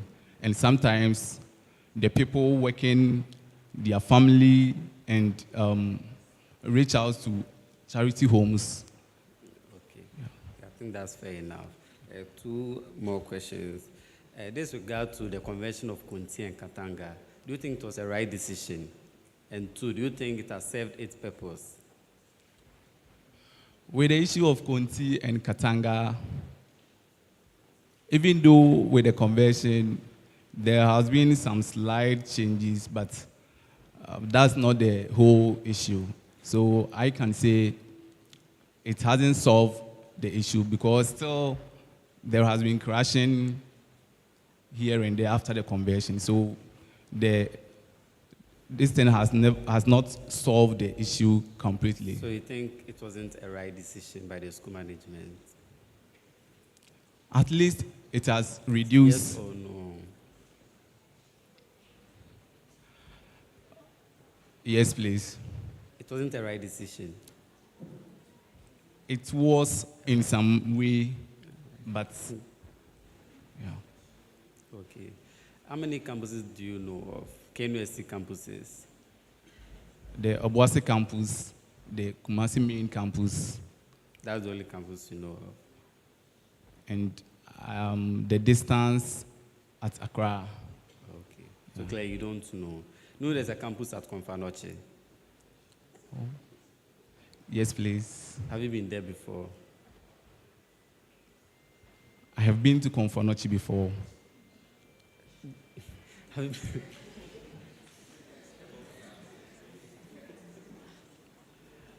you been to KNUST, Konfanoche campus before? No, please. Okay. How about Obuasi campus? Not yet. So you don't care about these campuses? It's not about I don't care about the campuses, but the whole thing is we've made our intentions and with our schedules, we want to go as it is planned. So it's not yet time for us. You didn't even know there was a campus at Konfanoche, so what are you telling us? With Konfanoche, I know I wasn't that sure of a campus, the main campus there, but I knew the medical village. That's where they've been having their practicals. Where? No, not the medical village, like the medical students, the medical school. That's where they've been having their practicals. And so that campus is not for only medical students; it's for health students. Okay. Yeah. Thank you. Yeah. Okay, so Master, please to your vice. So my question is, why do you think students should vote for your president? Thank you. Please, Mr. Isaac Odro Entry is self-competent, resilient, and problem-solving skills personal. So because he is having problem-solving skills personally, students should vote for him. Is that what you are telling us? Yes, please. Convince me more. Thank you. He declared his intentions to me about the policy bringing on board, and they all met to my aspiration to achieve as SRC president, and that boils down for me to be the vice of Isaac Odro Entry to champion this goal. Okay. Master Isaac Odro Entry, yes. Can you list two key policies of your two of your key policies, sorry, and explain how they help achieve KNUST's aim? Vision. Okay. My two key policies Okay. My first one is the accommodation, the hostel uniformization and categorization. Yeah. KNUST. Are you familiar with KNUST's vision? Are you familiar with the vision of the university? Okay, so I take it you are not. Yes or no? You just give a straightforward answer. No. No, okay. Hello. Please pass the microphone to your vice presidential candidate. Please, can you please mention your name again? Boahin Emmanuel. Boahin Emmanuel. You were running for a position the same, right? Yes, please. What position was that? MP. Campus MP. No, Kentin Chrono Age MP. Kentin Chrono MP. Yes, please. So what happened in the elections? You weren't able to win. Yes, please. So you decided to come to SRC. Yes. Okay, so do you think that you are just looking for power, or you actually want to help the good people of KNUST? Because it looks like you're just moving from position to position. No, please. Not just position to position, but the achievement of the goal. Achievement of the goal. Yes, please. Okay. All right, thank you very much, Isaac and Emmanuel. Please, you have a minute to address students of KNUST.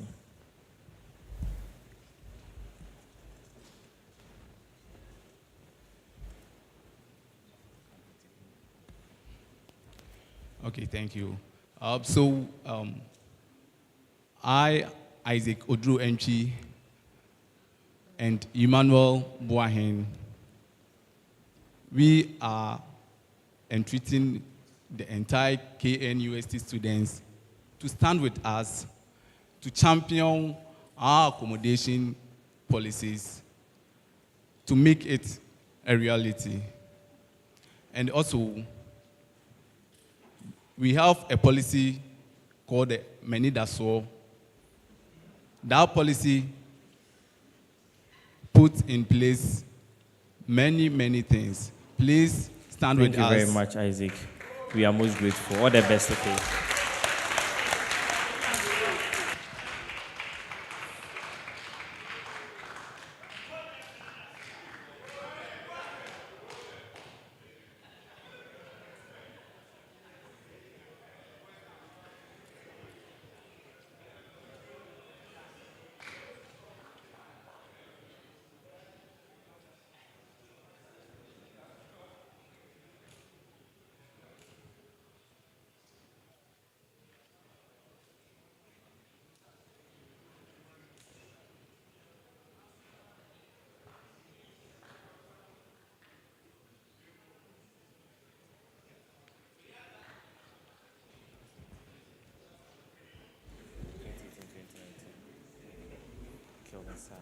Hello.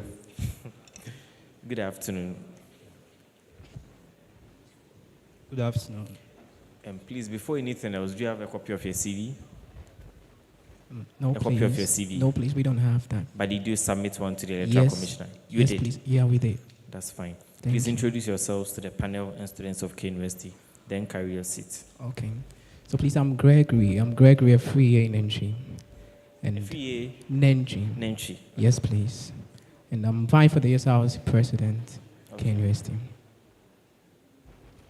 I am a Siama Prince, a third-year Natural Resources Management student. And I'm also vying for the vice president. Thank you. Please sit down. Siama, since you have the mic already, oh, don't worry, don't pass it over. We are starting with you, okay? It's nothing personal, okay? So, if tomorrow you are no more the SRC vice president, what would you want to be remembered for?